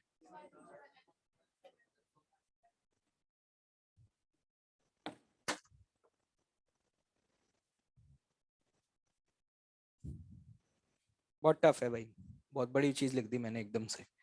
वो क्या है ना, बहुत डिफिकल्ट है ये सोच पाना, क्योंकि साइन स्क्वायर थीटा को इसको बाहर निकालोगे तो ये कटेगा, है ना। मैंने वही तो बोला बहुत टफ है ये, है ना। मैंने क्या बोला अभी, है ना, ये तुम्हारे लेवल की चीजें नहीं है, ये हायर मैथमेटिक्स है, ये आपको इंजीनियरिंग लेवल में पढ़ाई जाएगी, है ना। इसके लिए आपको पहले कॉलेज में पहुंचना होगा कि एक्चुअली में क्या है ना, ये एल नीचे है, ये अंदर जाएगा तो वो बन जाएगा, वो थोड़ा ये क्या है ना, ये सारी चीजें क्या है ना, जब आप कॉलेज में पहुंचेंगे तो वहां पे सिखाई जाएंगी, है ना। नालायक, अब समझ में आता है इनको, क्या मैथ समझ में आएगी इनको, यही नहीं पता कि एल ऊपर आएगा या नीचे आएगा। अभी भी पीछे वाले सोच तो रहे हैं, बात तो सही कही थी इसने। मैं आपको ये बिल्कुल रिकमेंड नहीं करूंगा कि इसमें से एक भी फॉर्मूला याद करो। एक टाइम पीरियड का फॉर्मूला तो तुम्हें आज तक याद नहीं हुआ। क्या क्या तुम याद करोगे? तुम्हें क्या याद रखना है? क्या याद रखना है? बेसिक स्टेप्स जो आपको प्रीवियस लेक्चर में सिखाए गए थे, क्या हम बार बार उन्हीं को यूज कर रहे हैं? अगर यहाँ पे ये कोनिकल पेंडुलम लिखकर भी नहीं देता तो भी क्या हम इस सवाल को सॉल्व कर पाते? कर पाओगे या नहीं? इक्वेशंस लिख पाओगे? वैल्यू पुट कर पाओगे? पक्का? Okay wonderful. एक बात, आपने एक टाइम पीरियड का कभी फॉर्मूला देखा होगा 2 पाई एल बाई जी, कभी शायद देखा हो यूनिट एंड डायमेंशन में। अगर ये एक्सप्रेशन याद रखना चाहो तो उससे कनेक्ट करके याद रख सकते हो, क्योंकि एल कॉस थीटा ये वाली लेंथ है। अगर ये एल है तो ये वाली लेंथ आप देख पा रहे हैं कितनी है? L cos theta. इसी को मैं एच बोल सकता हूँ। क्या बोल सकता हूँ? एच। तो कभी कभी डायरेक्ट अगर सिर्फ टाइम पीरियड पूछा जाए तो मैं डायरेक्टली फॉर्मूले में वैल्यू पुट करके आंसर निकाल सकता हूँ। इट्स योर पर्सनल चॉइस, अगर आपको याद रखना हो तो। चलिए आगे बढ़ते हैं। क्या अगले सवाल के लिए तैयार हैं? तो तुम तो अब क्या करना ना, बस मुझे इक्वेशन लिख के दिखा देना, ठीक है। मैं डेटा वेटा तो दे नहीं रहा, बच्चों वाले सवाल नहीं करवा रहा। कराने को मैं 10 सवाल करवा सकता हूँ, जो कि आपको स्कूल में कराया जाता था। कैसे? एक बार थीटा की वैल्यू 30 दे दी, मास की वैल्यू 2 दे दी। अगली बार एक और बहुत बढ़िया सवाल, मास की वैल्यू 10 दे दी, थीटा की वैल्यू 45 दे दी। अब भैया मैं ये सब तो नहीं करा पाऊंगा क्योंकि मेरी मैथ्स तो इतनी स्ट्रांग नहीं है, वो तुम कर लेना। मैं तो आपके सामने अलग अलग सिचुएशंस दिखाऊंगा, आपको इक्वेशंस लिखनी है, आप तो बस इक्वेशन लिख लेना बिंदास तरीके से, सॉल्व मैं कर दूंगा। सॉल्व कौन कर दूंगा? अच्छा, शर्म नहीं आ रही मतलब आप हैं? देखिएगा भाई जनाब, अगला सवाल आपके लिए स्क्रीन पर।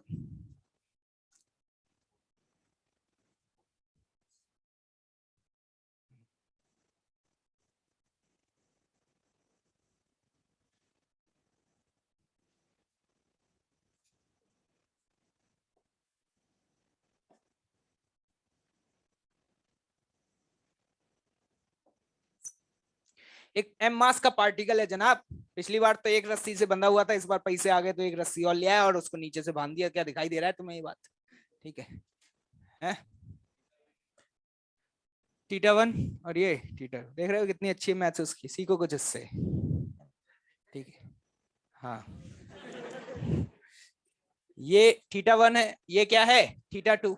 ऊपर वाली रस्सी की लेंथ है L1 और नीचे वाली रस्सी की लेंथ है क्या? L2। ठीक है, इसको इस तरीके से घुमाया जा रहा है। क्या फील आ रही है तुम्हें? नहीं आ रही हो तो लेते रहना, बराबर ऐसे चल रहा है। ठीक है, राइट डाउन द इक्वेशंस। है अच्छा, ये पूछो इक्वेशन काई की। आओ अभी बताते हैं, इधर आओ, बाहर निकल के आओ तुम बेटा, अभी बताते तुम्हें। फोर्स इक्वेशन लिख के दिखाओ, न्यूटन सेकंड लॉ। कौन सी इक्वेशन? Newton second law. ठीक है,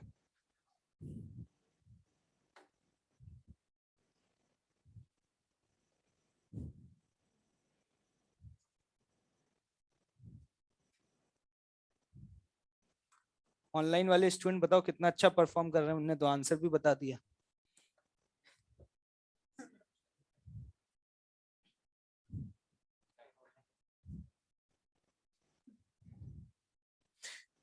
एक तो ये पूछा क्या फाइंड करना है। फाइंड कुछ नहीं करना, you have to write down the equations. बस आप इक्वेशंस लिख करके बता दें कि इक्वेशंस क्या होंगी, न्यूटन सेकंड लॉ लगा करके बता दें।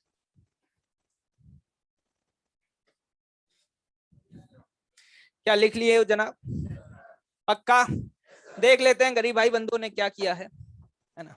एक बात बताओ, सेंटर कहां पर है? इधर? इधर? क्या बात कर रहे हो? क्या दिखाई देने लग गया सेंटर? चलो ये बात बढ़िया है, कम से कम सेंटर तो दिखना शुरू हो गया। सेंटर कहां पर है? इधर। तो क्या ये रेडियस होगा? अब रेडियस की वैल्यू या तो आप ये लिख सकते हैं L1 साइन थीटा वन। अब L2 बिगड़ जाएगा, मेरे को इज्जत नहीं दे रहे यार, क्या मतलब है, मुझे लेके क्यों आए हो फिर? तो आप जान रहे हैं, ये बात समझ पा रहे होंगे, या तो आप L1 साइन थीटा वन लिखें या फिर L2 साइन थीटा टू लिखें। क्या इन दोनों का मतलब सेम ही है? क्या ये बात समझ आई कैसे लिखा ये? इसको बेसिक ज्योमेट्री बोलते हैं, जो आपको इंजीनियरिंग में पढ़ाई जाएगी। ठीक है, रेडियस सेंटर पहला स्टेप कंप्लीट हो गया भाई। पक्का? कोई ऐसा जिसको समझ में नहीं आया हो तो पूछ सकता है। क्या सबको साफ है? All clear? What is the next step? Just draw the free body diagram. तो देखिएगा जनाब, फ्री बॉडी डायग्राम T1 ऊपर लग रहा है, T2 नीचे लग रहा है, और कोई है क्या? है? MG भी है जनाब, सुनने में आया ऐसा। और इसके अलावा ये एंगल क्या है? थीटा वन, और ये एंगल क्या है? Theta two. एक फोर्स और लग रहा होगा, कौन सा है? क्या mv²/r नहीं लगाओगे? है? बहुत बढ़िया, मतलब फिजिक्स सीख रहे हो तुम लोग, वंडरफुल। ठीक है, इन तीन फोर्स के अलावा और कोई फोर्स नहीं है। अब अपन को क्या करना है? क्या T1 और T2 के कंपोनेंट्स करना आता है? तो जरा ध्यान से देखना, T1 का वो कंपोनेंट जो सेंटर की तरफ होगा, क्या T1 साइन थीटा वन लिखते हैं? और T2 का वो कंपोनेंट जो सेंटर की तरफ होगा, T2 ऊपर वाला, नीचे वाला। जिससे ये कंपोनेंट नहीं हो रहे हैं वो क्लास के बाद आकर के मुझसे मिल सकता है, कोई दिक्कत वाली बात नहीं। अच्छे से डिटेल में 1 घंटे तक बैठ करके पर्सनल टाइम देकर के समझाऊंगा, ठीक है भाई? अब बताना भाई, इक्वेशन लिखनी है, net force towards the centre क्या है? T1 sine theta one plus T2 sine theta two बराबर, कोई है जिसका ये सही था? क्या बात कर रहे हो, तुमने पढ़ना लिखना कब से शुरू कर दिया? सही है क्या? बस ठीक है, अब क्या डायनामिक्स सीख चुके हो तुम, खत्म हो गया चैप्टर, बस जा सकते हो घर, छुट्टी, टन टन। एक बात बताओ जल्दी से फटाफट, क्या बैक पैक कर रहे हो भाई? क्या ऊपर वाला फोर्स बराबर, तो सीधे सीधे ऊपर वाला फोर्स कौन है? बराबर प्लस mg। इसमें जब भी सवाल पूछा जाएगा तो ऑब्वियस सी बात है वो कुछ ना कुछ तो पूछेगा, है ना? तो हो सकता है थीटा 1 थीटा 2 दे दे आपको, ठीक है, T1 T2 पूछ ले, V पूछ ले, कुछ भी पूछ ले, अगर इक्वेशन लिखना आता है तो क्या हम सवाल सॉल्व कर सकते हैं? क्या ये इक्वेशन लिखने में किसी को डाउट तो नहीं आ रहा है? पक्का सहमत हो? अच्छा, क्या बात है, जोश बहुत है।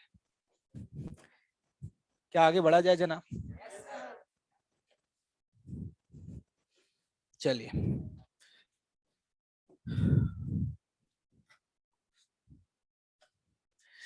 थक तो नहीं गए? Next heading.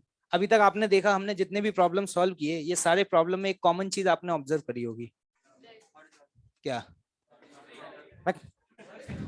सारे क्वेश्चंस में यूनिफॉर्म मोशन हो रहा था।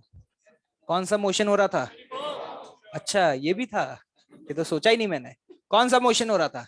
यूनिफॉर्म सर्कुलर मोशन हो रहा था, मतलब जो स्पीड थी वो ड्यूरिंग द मोशन हमेशा क्या थी? कांस्टेंट थी। इसलिए तुमने देखा होगा एक इक्वेशन लिखने की तुम्हें कभी जरूरत ही नहीं पड़ी टेंजेंशियल डायरेक्शन में। कौन सी वाली? टेंजेंशियल में, कि net force in the tangential direction बराबर m/80। कहीं जरूरत पड़ी क्या? नहीं पड़ी, अब पड़ेगी जरूरत। अब हम बात करेंगे dynamics of non uniform circular motion. कौन सा? Non uniform circular motion. सीधे सवाल करेंगे भाई हम तो।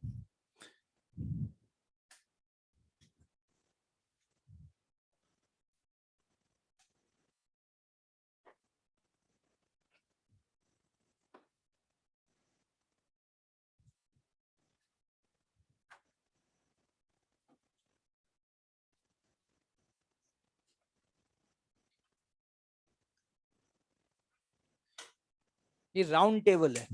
कैसी टेबल है? राउंड टेबल, गोल टेबल, हॉरिजॉन्टल सरफेस पर रखी हुई है। ये सरफेस है रफ। कैसी सरफेस है? रफ। कोफिशिएंट ऑफ फ्रिक्शन दिया हुआ है म्यू के। कोफिशिएंट ऑफ काइनेटिक फ्रिक्शन क्या दिया हुआ है? म्यू के। एक रस्सी से बंधा हुआ है। किससे बंधा हुआ है? रस्सी से। क्या रस्सी दिख रही है?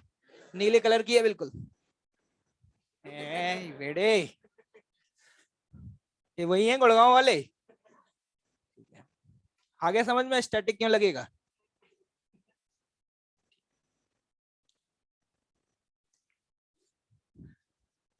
जब बात ये है, टी बराबर जीरो की ये कहानी है, टी बराबर जीरो की ये कहानी है। ये आप ऐसे फील कर सकते हैं, एक रस्सी, ठीक है, रस्सी से ब्लॉक, और रस्सी का दूसरा एंड यहाँ पे फिक्स है। रस्सी का दूसरा एंड यहाँ पे क्या है? फिक्स है। अब तुम आए भाई, तुमने देखा, तुम्हें हर चीज में पंगा करने की आदत है। तुमने जैसे ही देखा, इस ब्लॉक को एक किक दी, और जैसे इसको किक दिया तो क्या मिला इसको? वेलोसिटी मिली। तो टी बराबर जीरो पे जो वेलोसिटी मिली, ये वेलोसिटी वी नॉट मिली। ये एरो देख के ऐसा लग रहा है वो ऊपर जा रहा है ना? ऊपर नहीं जा रहा है, किस पे जा रहा है? हॉरिजॉन्टल सरफेस पे, है ना? ऐसे घूमना शुरू किया। ऐसे क्या किया? घूमना शुरू किया। क्या ये बात समझ आ रही है? लिखो क्वेश्चन, लिखो फटाफट।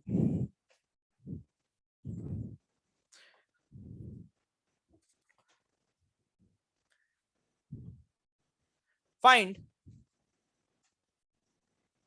a part, the speed of particle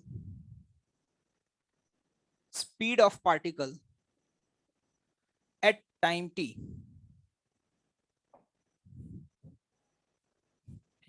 and the b part, tension in string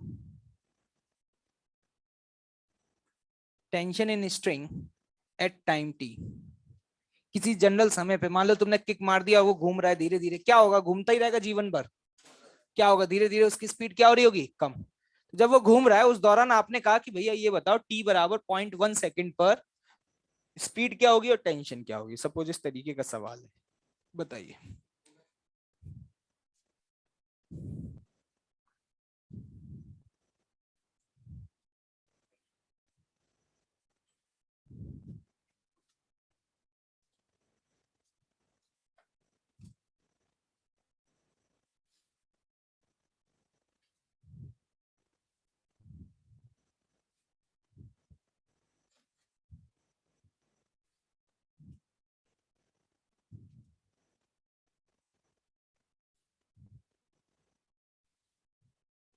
हो गया भाई? क्या रहा है? अभी उससे पूछ रहा हूँ। नहीं, पहले पार्ट का आंसर बताओ। Mu G T.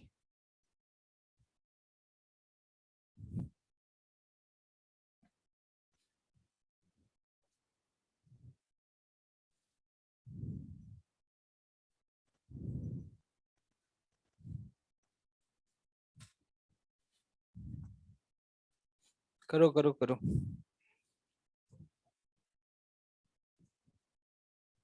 वंडरफुल। काफी सारे लोगों का आ चुका है ऑनलाइन में। तो एक बात बताओ मुझे, अगर मैं इसका फ्री बॉडी डायग्राम बनाऊं, ठीक है, तो आप शायद एक बात समझ पा रहे होंगे, सेंटर की तरफ क्या लग रहा होगा? टेंशन लग रहा होगा। परपेंडिकुलर डायरेक्शन में ऊपर क्या लग रहा होगा? नॉर्मल। और नीचे क्या लग रहा होगा? mg। टेबल को छोड़ के तो कहीं जा नहीं रहा, टेबल पे चल रहा है। तो प्लेन के परपेंडिकुलर डायरेक्शन में तो नेट फोर्स क्या होना चाहिए? 0। तो ऊपर वाला फोर्स बराबर नीचे वाला। कोई और फोर्स है जो लग रहा है? कौन सा फोर्स? फ्रिक्शन। और आपको एक बात समझ आ रही होगी, यहाँ स्टैटिक लगेगा काइनेटिक लगेगा? काइनेटिक लगेगा, क्योंकि ये स्लिप मार रहा है। क्या मार रहा है? स्लिप। और वो काइनेटिक फ्रिक्शन हमेशा टेंजेंशियल डायरेक्शन में लग रहा होगा। किस डायरेक्शन में? टेंजेंशियल डायरेक्शन में लग रहा होगा। तो मैं यहाँ पे ये कह सकता हूँ, अगर मैं इस तरीके से पीछे की तरफ दिखाना चाहूँ, ये 3D में अगर आप फील कर पा रहे हो, तो अगर इसकी वेलोसिटी आगे की तरफ है, ये जेड एक्सिस, ठीक है, तो वेलोसिटी अगर इधर है तो फ्रिक्शन इसके पीछे लग रहा होगा। और फ्रिक्शन की जो वैल्यू होगी दैट इज व्हाट? म्यू के इनटू नॉर्मल। फ्रिक्शन की वैल्यू किसके बराबर होगी? म्यू के इनटू नॉर्मल। यार इसकी स्पीड को कम कौन करेगा? टेंशन? फ्रिक्शन? नॉर्मल? mg? कौन करेगा? फ्रिक्शन करेगा। तो आपको एक बात समझ में आ रही है, जो फ्रिक्शन पीछे लग रहा है म्यू के इनटू नॉर्मल, नॉर्मल की वैल्यू किसके बराबर है? अगर नॉर्मल की वैल्यू जनाब mg के बराबर है, तो आपको समझ में आ रहा है फ्रिक्शन कितना होता है? म्यू के इंटू mg। क्या ये बराबर मैं m इंटू एटी कर सकता हूं? टेंजेंशियल डायरेक्शन में अगर फ्रिक्शन लग रहा है, तो क्या इसकी वैल्यू मैं m इंटू एटी के बराबर कर सकता हूं या नहीं? तो m से m क्या हो जाएगा? तो बताओ टेंजेंशियल एक्सेलरेशन कितना आ गया? म्यू के z। सवाल खत्म हो गया। कांस्टेंट है वेरिएबल है? म्यू के इंटू जी कांस्टेंट है वेरिएबल है? तो अगर 80 कांस्टेंट है, तो उस दिन मैंने आपको एक तरीका बताया था, आप टेंजेंशियल डायरेक्शन में क्या इक्वेशन ऑफ मोशन यूज कर सकते हैं? तो एक बात बताओ, अगर किसी टी टाइम पे मुझे स्पीड निकालनी है, तो क्या मैं फर्स्ट इक्वेशन ऑफ मोशन का यूज कर पाऊंगा? क्या मैं v बराबर u प्लस एटी लिख पाऊंगा? तो v बराबर u, क्या u कितना है? v not. एटी कितना आया? म्यू के जी। प्लस करूं या माइनस करूं? यार माइनस क्यों किया, ये समझ आ रहा है? ये लो स्पीड आ गया। ये क्या आ गया? स्पीड। क्या आपसे फर्स्ट पार्ट में यही पूछा गया था? ये देखो, ये देखो कैसे खुजा रहे हैं बे। अबे हवा निकल गई भाई साहब। बहुत टफ सवाल था क्या? एक बात बताओ, जिसके पास स्पीड आ चुकी है as a function of time T, क्या वो टेंशन निकाल सकता है? क्या टेंशन हमेशा टुवर्ड्स द सेंटर है? टेंशन को क्या जिम्मेदारी दी गई है? अरे हाँ या ना बोलो यार। क्या जिम्मेदारी दी गई है? डायरेक्शन को चेंज करने के लिए, या फिर बोल सकते हैं to provide what acceleration? Centripetal या टेंजेंशियल? सेंट्रिपिटल दी गई है, तो जल्दी से बताना यहाँ पर net force toward the centre है टेंशन, और टेंशन बराबर लिखूंगा m by r into V square. ये लिखूंगा या नहीं? क्या v की वैल्यू निकाल चुके हो? तो अगर v की वैल्यू पुट कर दूं, तो मेरे हिसाब से तो भाई मेरा आंसर आ गया। तुम्हारे बारे में मुझे नहीं पता। This is the answer of a given question. Note down. किसी का सही था? कितने लोगों का आ गया था? Okay wonderful, great.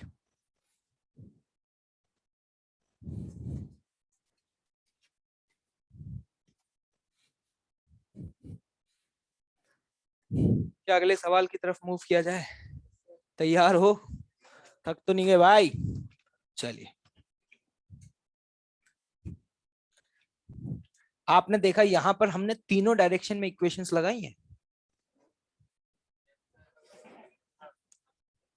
मुंह बंद रखो तुम, है ना, बता रहे हैं तुम्हें। नॉर्मल बराबर mg, प्लेन के परपेंडिकुलर। अरे है या नहीं है? पक्का? फ्रिक्शन बराबर m इंटू AT, कौन से डायरेक्शन में लगी है? टेंजेंशियल। और ये वाली कहां लगी है? Radial, towards the centre. कौन सा डायरेक्शन? रेडियल। अरे लग रही है या नहीं लग रही है? क्या एक्सेस सेलेक्ट कर पाओगे? ये सबसे टफ सवाल है, इससे टफ क्या हो सकता है? ये तीनों एक्सिस के अलोंग लगा दिया है, नेट फोर्स बराबर है में, चौथी एक्सिस तो हो ही नहीं सकती, तो इससे ज्यादा और टफ क्या पूछ सकता है वो? बस वैल्यू चेंज कर करके कुछ पूछता रहेगा, कर पाओगे कि नहीं? चलिए फिर ठीक है, अगला सवाल आपके लिए।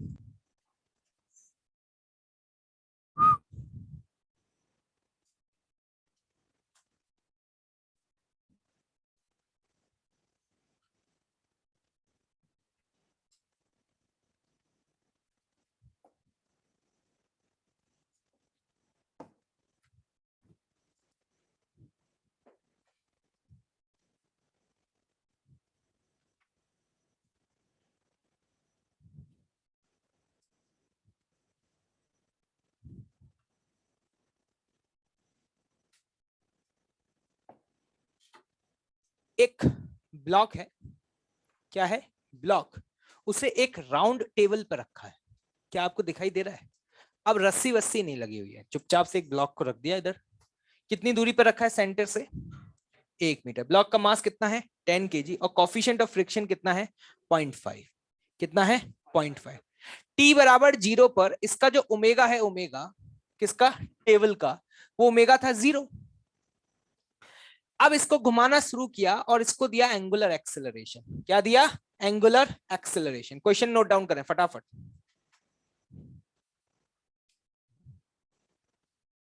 Eight t equals to 0,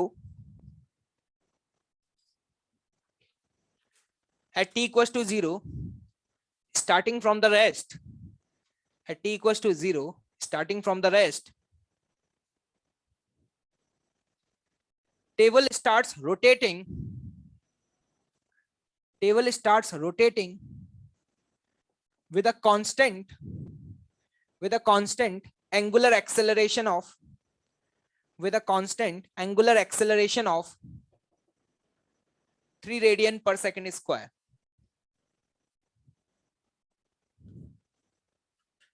Find the time,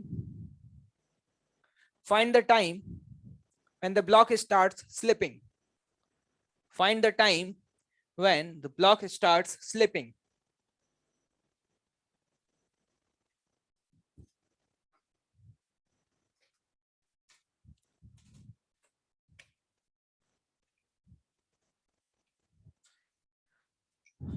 situation क्या है मैं फिर से एक्सप्लेन कर रहा हूं, सुन लीजिएगा। एक राउंड टेबल है, उसकी सरफेस रफ है, कोएफिशिएंट ऑफ फ्रिक्शन आपको 0.5 दिया हुआ है, एक कोने पे ले जाके एक ब्लॉक को रख दिया। क्या दिखाई दे रहा है?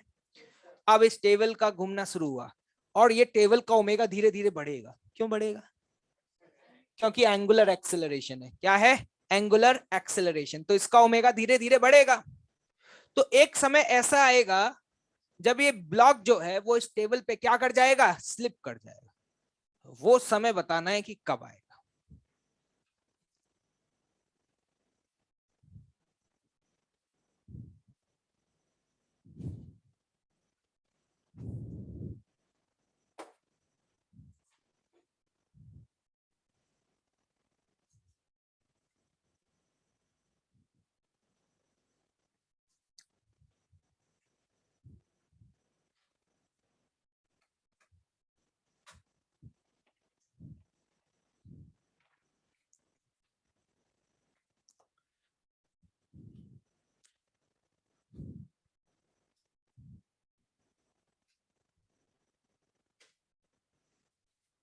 अच्छा एक बात बताना मुझे, इस ब्लॉक के पास कौन कौन से एक्सेलरेशंस होंगे? मतलब क्या एसी होगा? बिना एसी के तो सर्कुलर हो ही नहीं सकता। क्या एटी भी होगा? ये भी होगा। क्या ये बात समझ आ रही है आपको? क्यों होगा एटी? क्योंकि इसकी स्पीड धीरे धीरे क्या हो रही होगी? बढ़ रही होगी। तो अगर मैं इस ब्लॉक की बात करूं, देखना ध्यान से, तो इसके पास एक तो एसी होगा जो टुवर्ड्स द सेंटर होगा, और एक एटी और होगा जो टेंजेंशियल डायरेक्शन में होगा। ठीक है, ये आप साइड से देख रहे हैं, ठीक है। एक बात बताओ, ये एसी और एटी दोनों प्रोवाइड कौन कर रहा है? मतलब ऊपर से देख लो, जहां से टॉप व्यू है, ये कौन सा व्यू है? टॉप व्यू, ऊपर से देख रहे हो, ठीक है। तो एसी सेंटर की तरफ, एटी इधर ऊपर। एक बात बताओ, ये एसी और एटी कौन सा फोर्स है जो प्रोवाइड कर रहा है? एसी भी। टेंशन कहां से आ गई? रस्सी है ही नहीं। नॉर्मल तो सरफेस के परपेंडिकुलर है, नॉर्मल तो सरफेस के, और mg नीचे है। तो ये तो तुम्हें साफ साफ दिख रहा है, नॉर्मल तो किसके बराबर है? mg। क्या नॉर्मल का कोई कंपोनेंट सेंटर की तरफ है क्या? अरे हाँ या ना? नहीं है। तो नॉर्मल का कोई कंट्रीब्यूशन, एसी में नॉर्मल का कोई कंट्रीब्यूशन नहीं है, एटी में नहीं है, कहीं भी कोई नहीं है, क्योंकि ये दोनों फोर्सेस तो क्या है? प्लेन के परपेंडिकुलर है। प्लेन में तो एक ही फोर्स लग रहा है, जिस प्लेन में वो घूम रहा है उस प्लेन में एक ही फोर्स लग रहा है, और वो फोर्स कौन है? फ्रिक्शन। क्या ये बात समझ आ रही है? अब ध्यान से सुनना, जब स्लिपिंग स्टार्ट होगी, क्या स्टार्ट होगी? स्लिपिंग। तो स्लिपिंग की कंडीशन क्या होगी? उस समय क्या फ्रिक्शन मैक्सिमम लग रहा होगा? तो क्या मैं ये बोल सकता हूं कि यार उस समय जो भी फ्रिक्शन होगा वो म्यू एन के बराबर होगा? उस समय जो भी फ्रिक्शन होगा वो किसके बराबर होगा? Mu N. लेकिन तुम एक बात जानते हो कि जो फ्रिक्शन है, क्या इसकी वैल्यू अभी m इंटू ए नेट के बराबर होगी या नहीं होगी? हाँ या ना बोलो यार। एसी और एटी का रिजल्टेंट कितना आएगा? एसी और एटी का रिजल्टेंट कितना आएगा? ए नेट। और ए नेट कौन प्रोवाइड कर रहा है? फ्रिक्शन दे रहा है। बस खत्म हो चुका है क्वेश्चन। ए नेट अगर निकाल पाए, अगर तुम ए नेट निकाल पाए किसी टी टाइम पर, तो सवाल खत्म हो जाएगा। एक बात बताना, एसी क्या बेटा? एसी, एसी की वैल्यू क्या होती है? क्या मैं ओमेगा स्क्वायर इंटू आर लिख सकता हूँ?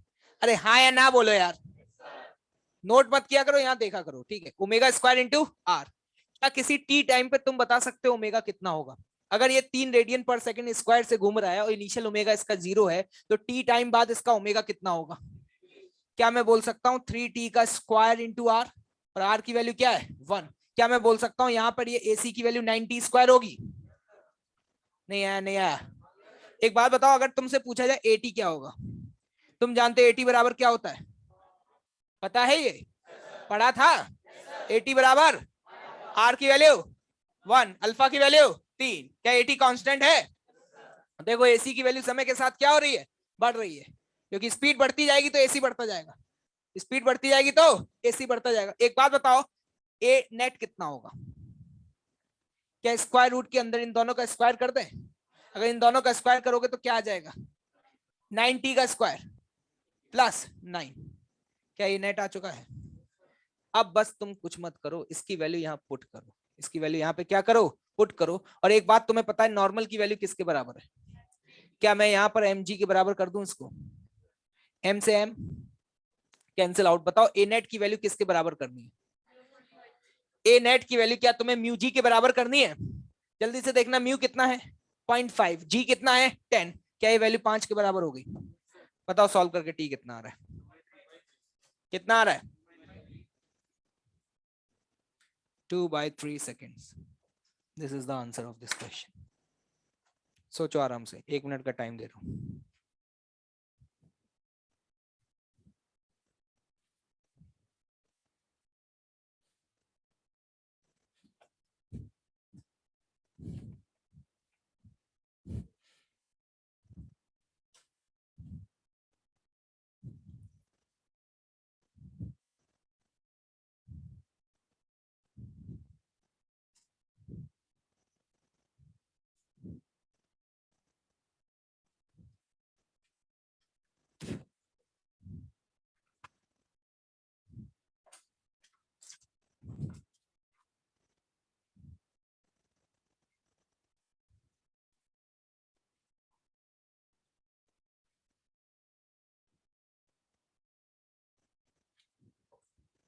बड़ी जल्दी आ गया तुम्हारा।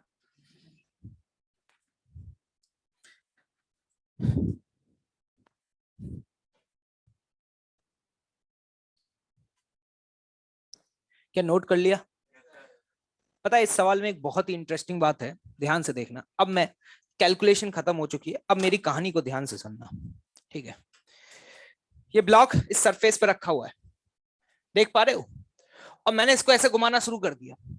और जब मैंने इसको घुमाना शुरू किया तो धीरे धीरे मैं अपना ओमेगा बढ़ा रहा हूं। क्या कर रहा हूं? अपना ओमेगा बढ़ा रहा हूं इस तरीके से। तो इस पर नॉर्मल कहां लग रहा था?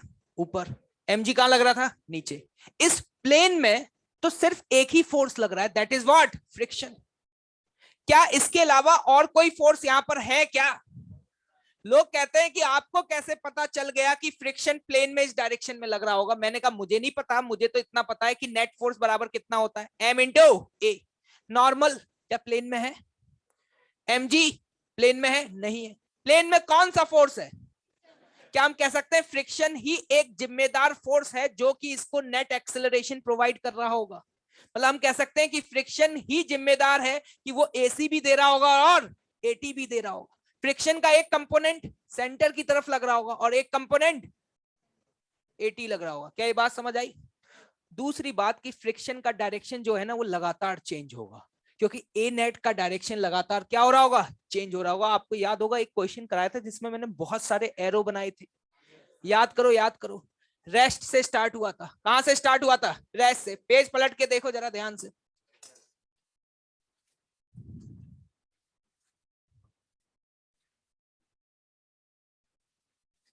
बस करो बस, ठीक है। देखना जब वो रेस्ट पे था, किस पे था? रेस्ट पे। तो बताओ सिर्फ क्या 80 था उसके पास? अरे हाँ या ना? सिर्फ 80 था। एसी का वैल्यू क्या था? 0। लेकिन 80 की वजह से स्पीड आई। क्या आई? स्पीड आई। जैसे जैसे स्पीड बढ़ेगी, जैसे जैसे स्पीड बढ़ेगी, क्या एसी का मैग्नीट्यूड बढ़ता चला जाएगा? तुम भी यहाँ पे ऐसा ही देख पा रहे होगे, जरा ध्यान से देखना। वही सिचुएशन को यहाँ रिलेट कर सकते हो। 80 कांस्टेंट है। क्या तुम्हारे लेंथ ऑफ एरो, 80 की एरो की लेंथ क्या हमेशा कांस्टेंट थी या नहीं थी? क्या हमेशा कांस्टेंट थी? और एसी की वैल्यू लगातार बढ़ रही थी। वो एरो जो सेंटर की तरफ बना था, क्या उसकी लेंथ में लगातार बढ़ा रहा था? और वो लेंथ कितनी होती जा रही थी? 9। मतलब इस तरीके से बढ़ रही थी। क्यों बढ़ रही थी? समझ में आ रहा है? क्योंकि स्पीड बढ़ रही है। क्या बढ़ रही है? स्पीड। स्पीड बढ़ेगी तो एसी बढ़ेगा। एसी की वैल्यू क्या होती है? अरे हाँ या ना? कितनी होती है? v²/r। तो इसका मतलब ए नेट बढ़ रहा है। तुमने देखो ए नेट का एरो बढ़ रहा था या नहीं बढ़ रहा था? और गारंटी है इस बात की कि जिस डायरेक्शन में ए नेट होगा उसी डायरेक्शन में क्या होगा? फ्रिक्शन होगा। क्योंकि फ्रिक्शन के अलावा और कोई है ही नहीं जो उस प्लेन में लग रहा हो, जो उसको एक्सेलरेशन प्रोवाइड कर रहा हो। तो इंटरेस्टिंग बात यह है कि t बराबर 0 पर फ्रिक्शन टेंजेंशियल डायरेक्शन में था। किस डायरेक्शन में था? टेंजेंशियल। और धीरे धीरे धीरे धीरे धीरे अपने डायरेक्शन को क्या कर रहा है? चेंज कर रहा है। और धीरे धीरे उसका जो डायरेक्शन है वो टुवर्ड्स द सेंटर होता जा रहा है। किसकी तरफ होता जा रहा है? Towards the centre. क्यों हो रहा है ऐसा? चुप रहेगा? बोल लूं अपनी बात? पहले लेक्चर में कुछ बोला था मैंने? जब मैं अपनी बात बोल रहा होता हूं तो सुना करो पहले मेरी बात, ठीक है? जब खत्म कर दूं, जब टाइम देता हूं, तब अपनी बात बोला करो। पहले मैं अपनी बात खत्म तो कर लूं।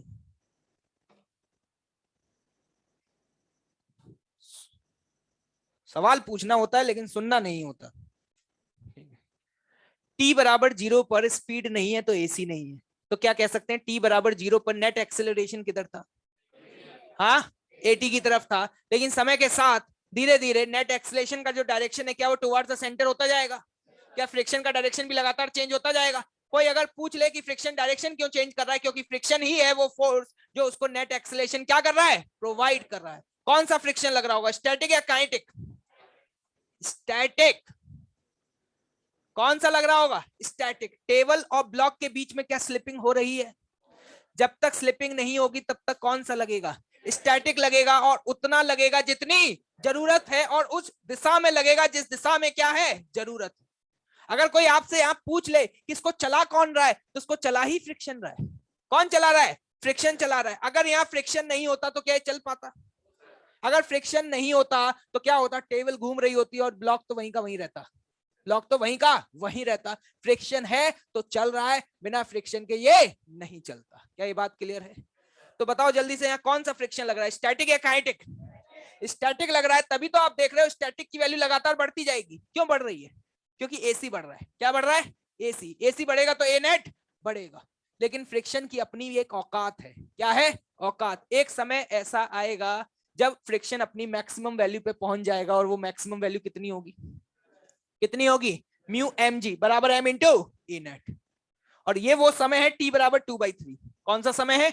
T बराबर 2/3। क्या T बराबर 2/3 सेकेंड्स में स्लिपिंग हो जाएगी? अरे होगी या नहीं होगी? बात खत्म, इतनी सी कहानी। क्या याद रहेगा? तो लिख लेना इस केस में क्या लग रहा है, कौन सा फ्रिक्शन लग रहा है, स्टैटिक या काइनेटिक? स्टैटिक। और घर जाकर के दोबारा अटेम्प्ट करना है इस क्वेश्चन को, ठीक है, और उस डायग्राम को रिलेट करना इससे। उस दिन कोई बोल रहा था, यही बोल रहा था स्पाइरल पाथ होगा। क्यों भाई, स्पाइरल पाथ है? अब बता क्या डाउट पूछ रहे हैं।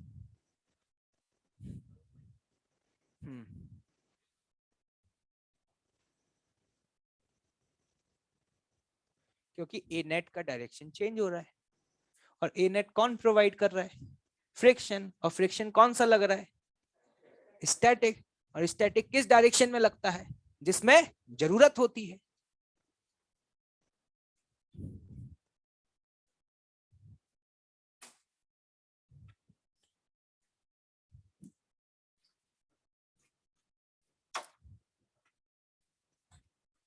क्या क्लियर है भाई? अगला सवाल करने के लिए तैयार हो? क्या ये बात समझ में आ रही है कि फ्रिक्शन ही है जो नेट एक्सेलरेशन क्या कर रहा है? प्रोवाइड कर रहा है। कौन सा फ्रिक्शन लग रहा है, स्टैटिक या काइनेटिक? चलिए आगे बढ़ते हैं, अगला सवाल। थक तो नहीं गए? तो अगला सवाल करो फिर, आवाज नहीं निकल रही तुम्हारी अब।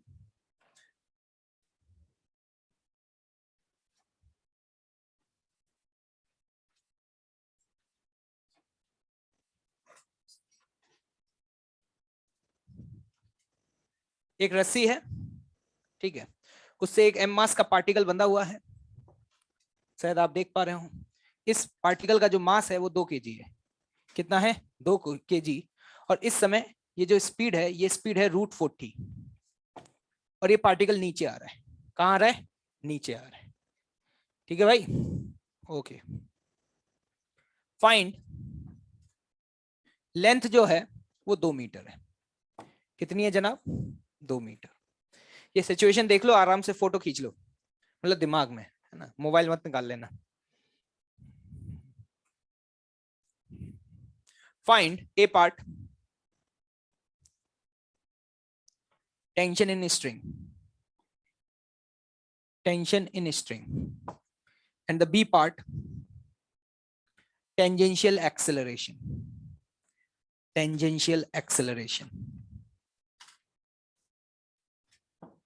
Find the tension in string and tangential acceleration.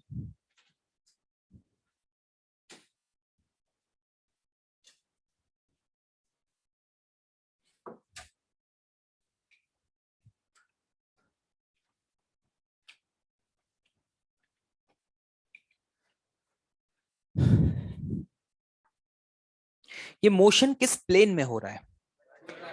क्या इसको मैं कोनिकल पेंडुलम बोल सकता हूं? बोल सकता हूं क्या? ये मोशन कैसे हो रहा है, हॉरिजॉन्टल प्लेन या वर्टिकल प्लेन? वंडरफुल। एक बात बताओ, इसका सेंटर कहां होगा? क्या जहां पे रस्सी बंधी हुई है वहीं पे सेंटर होगा? क्या अपन लोग बोल सकते हैं ये किस रेडियस में घूम रहा है? हाँ, वंडरफुल, ठीक है। अच्छा चलिए जल्दी से बताइएगा, ठीक है, समय नहीं है ज्यादा। टेंशन इधर लगेगी? अरे लगेगी। और mg कहां लगेगा? नीचे। कितना लगेगा? 20। क्लियर? और ये बताओ कि इसका ये एंगल कितना होगा, ये वाला 60 डिग्री। यहां तक तो समझ आ गया होगा। और ये रहा सेंटर ऊपर। जनाब इस केस में आप टेंशन का कंपोनेंट करेंगे या mg का? हिंदुस्तान में 95% लोगों को ये लगता है कि यार कोनिकल में, याद करो कोनिकल, कोनिकल में मैंने किसका कंपोनेंट किया था? टेंशन का किया था। किसका किया था? टेंशन का किया था। T sine theta centripetal provide कर रहा है, क्या कर रहा है? और टी कॉस थीटा किसको बैलेंस कर रहा है? mg को। लेकिन यहां पर जल्दी से बताओ कि तुम किसका कंपोनेंट करोगे, टेंशन या mg? सोच लो आराम से, टेंशन या mg? भाई लोगों को यही नहीं पता होता, लोग सोचते हैं सबका जब मन करता है तब कर देते हैं कुछ भी, कभी टेंशन का कर देते हैं कंपोनेंट, कभी mg का। क्या तुम्हें पता चल गया? क्या तुम्हें साफ साफ दिख रहा है भैया सेंटर यहाँ पर है? क्या ये तुम्हारी रेडियल लाइन है? अरे है या नहीं है?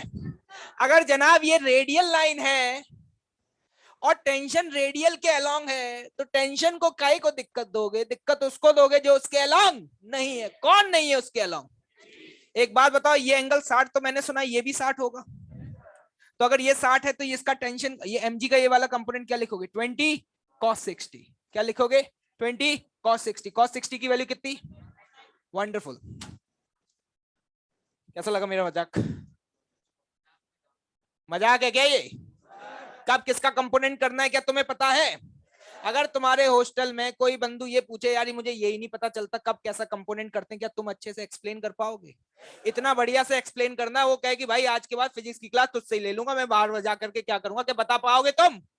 एक बात बताओ, टेंशन का तो कंपोनेंट ठीक है, एमजी का एक कंपोनेंट और होगा इस डायरेक्शन में, होगा या नहीं होगा? जल्दी से बताना ये कितना होगा? 20 sin 60। sin 60 की वैल्यू थोड़ा टफ तो पड़ेगा, n√3। अब भाई ये रहा रेडियल डायरेक्शन, सेंटर की तरफ कौन सा फोर्स है? Tension minus mg 10। क्या ये नेट फोर्स हो गया? This is the net force towards the centre. Net force towards the centre बराबर किसके लिखोगे? m कितना है? v स्क्वायर की वैल्यू बटे r। r कितना है? क्या लग रहा है? कुछ लोगों का 30 आ रहा था, किसी का 50 आया था। क्या समझ में आया क्या है? ठीक है, जल्दी से बताना। एक और टेंजेंशियल एक्सेलरेशन पूछा, ये बहुत टफ है। 0।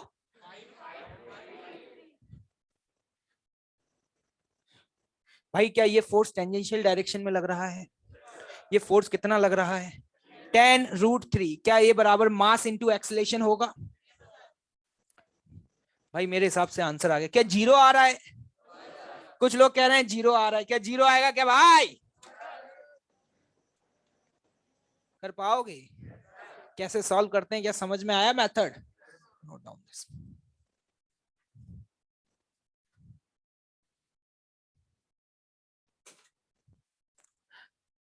आज बोरी भर के क्वेश्चन होमवर्क ले आओ बेटा। बहुत मौज लिए तुमने, संडे भी है कल। क्या बेटा? बोल बोल, खड़े हो जा। खड़े तो हो एक बार, भूत बना देंगे, बता दिए थे है ना। पहले लेक्चर में बता दी थी गाइडलाइंस, ठीक है। मुंह मत खोला करो, और इतनी तकलीफ होती है तो पढ़ाना बंद कर देता हूँ तुम लोगों को, ठीक है। नहीं तुम्हें अगर ऐसा ही लग रहा है तो बंद ही कर देते हैं। उनको उनको पढ़ाते हैं जिनको पढ़ने में इंटरेस्ट है।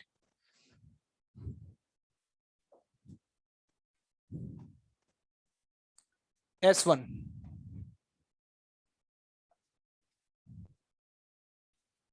Question number 11, 13, 14। आज का लेक्चर बहुत इंपॉर्टेंट है। 15, 16, 18, 11, 13, 14, 15, 16, 18। O1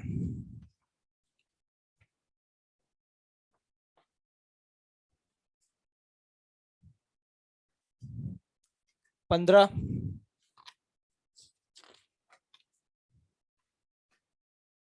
16, 17। ये हो गया O1 से। O2 में आ जाओ। 9, 10, 11, 12, 13, 14,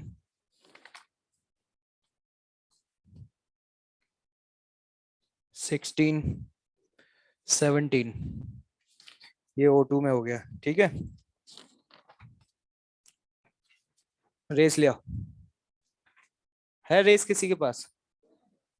निकालो रेस जल्दी। और अगर होमवर्क ना हो पाए ना तो कोई आएगा नहीं क्लास, छुट्टी मार लेना। क्या मार लेना? छुट्टी मार लेना, ठीक है।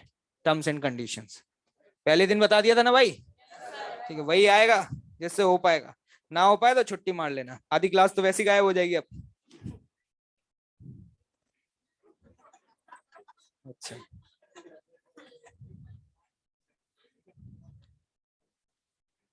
Race number 35 complete.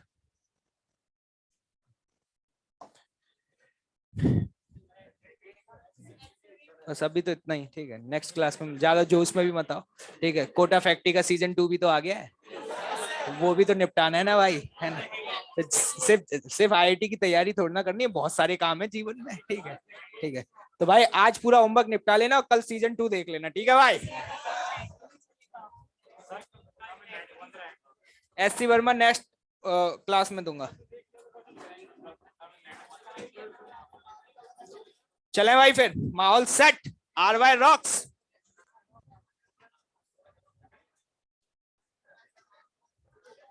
कहाँ जा रहे हो बे? क्लास नहीं है क्या इसके बाद? अबे काय का ब्रेक, बैठो चुपचाप। ब्रेक ब्रेक कुछ नहीं होता। कौन है, किसको ब्रेक चाहिए? आगे बाहर मिले मेरे को, ब्रेक ले।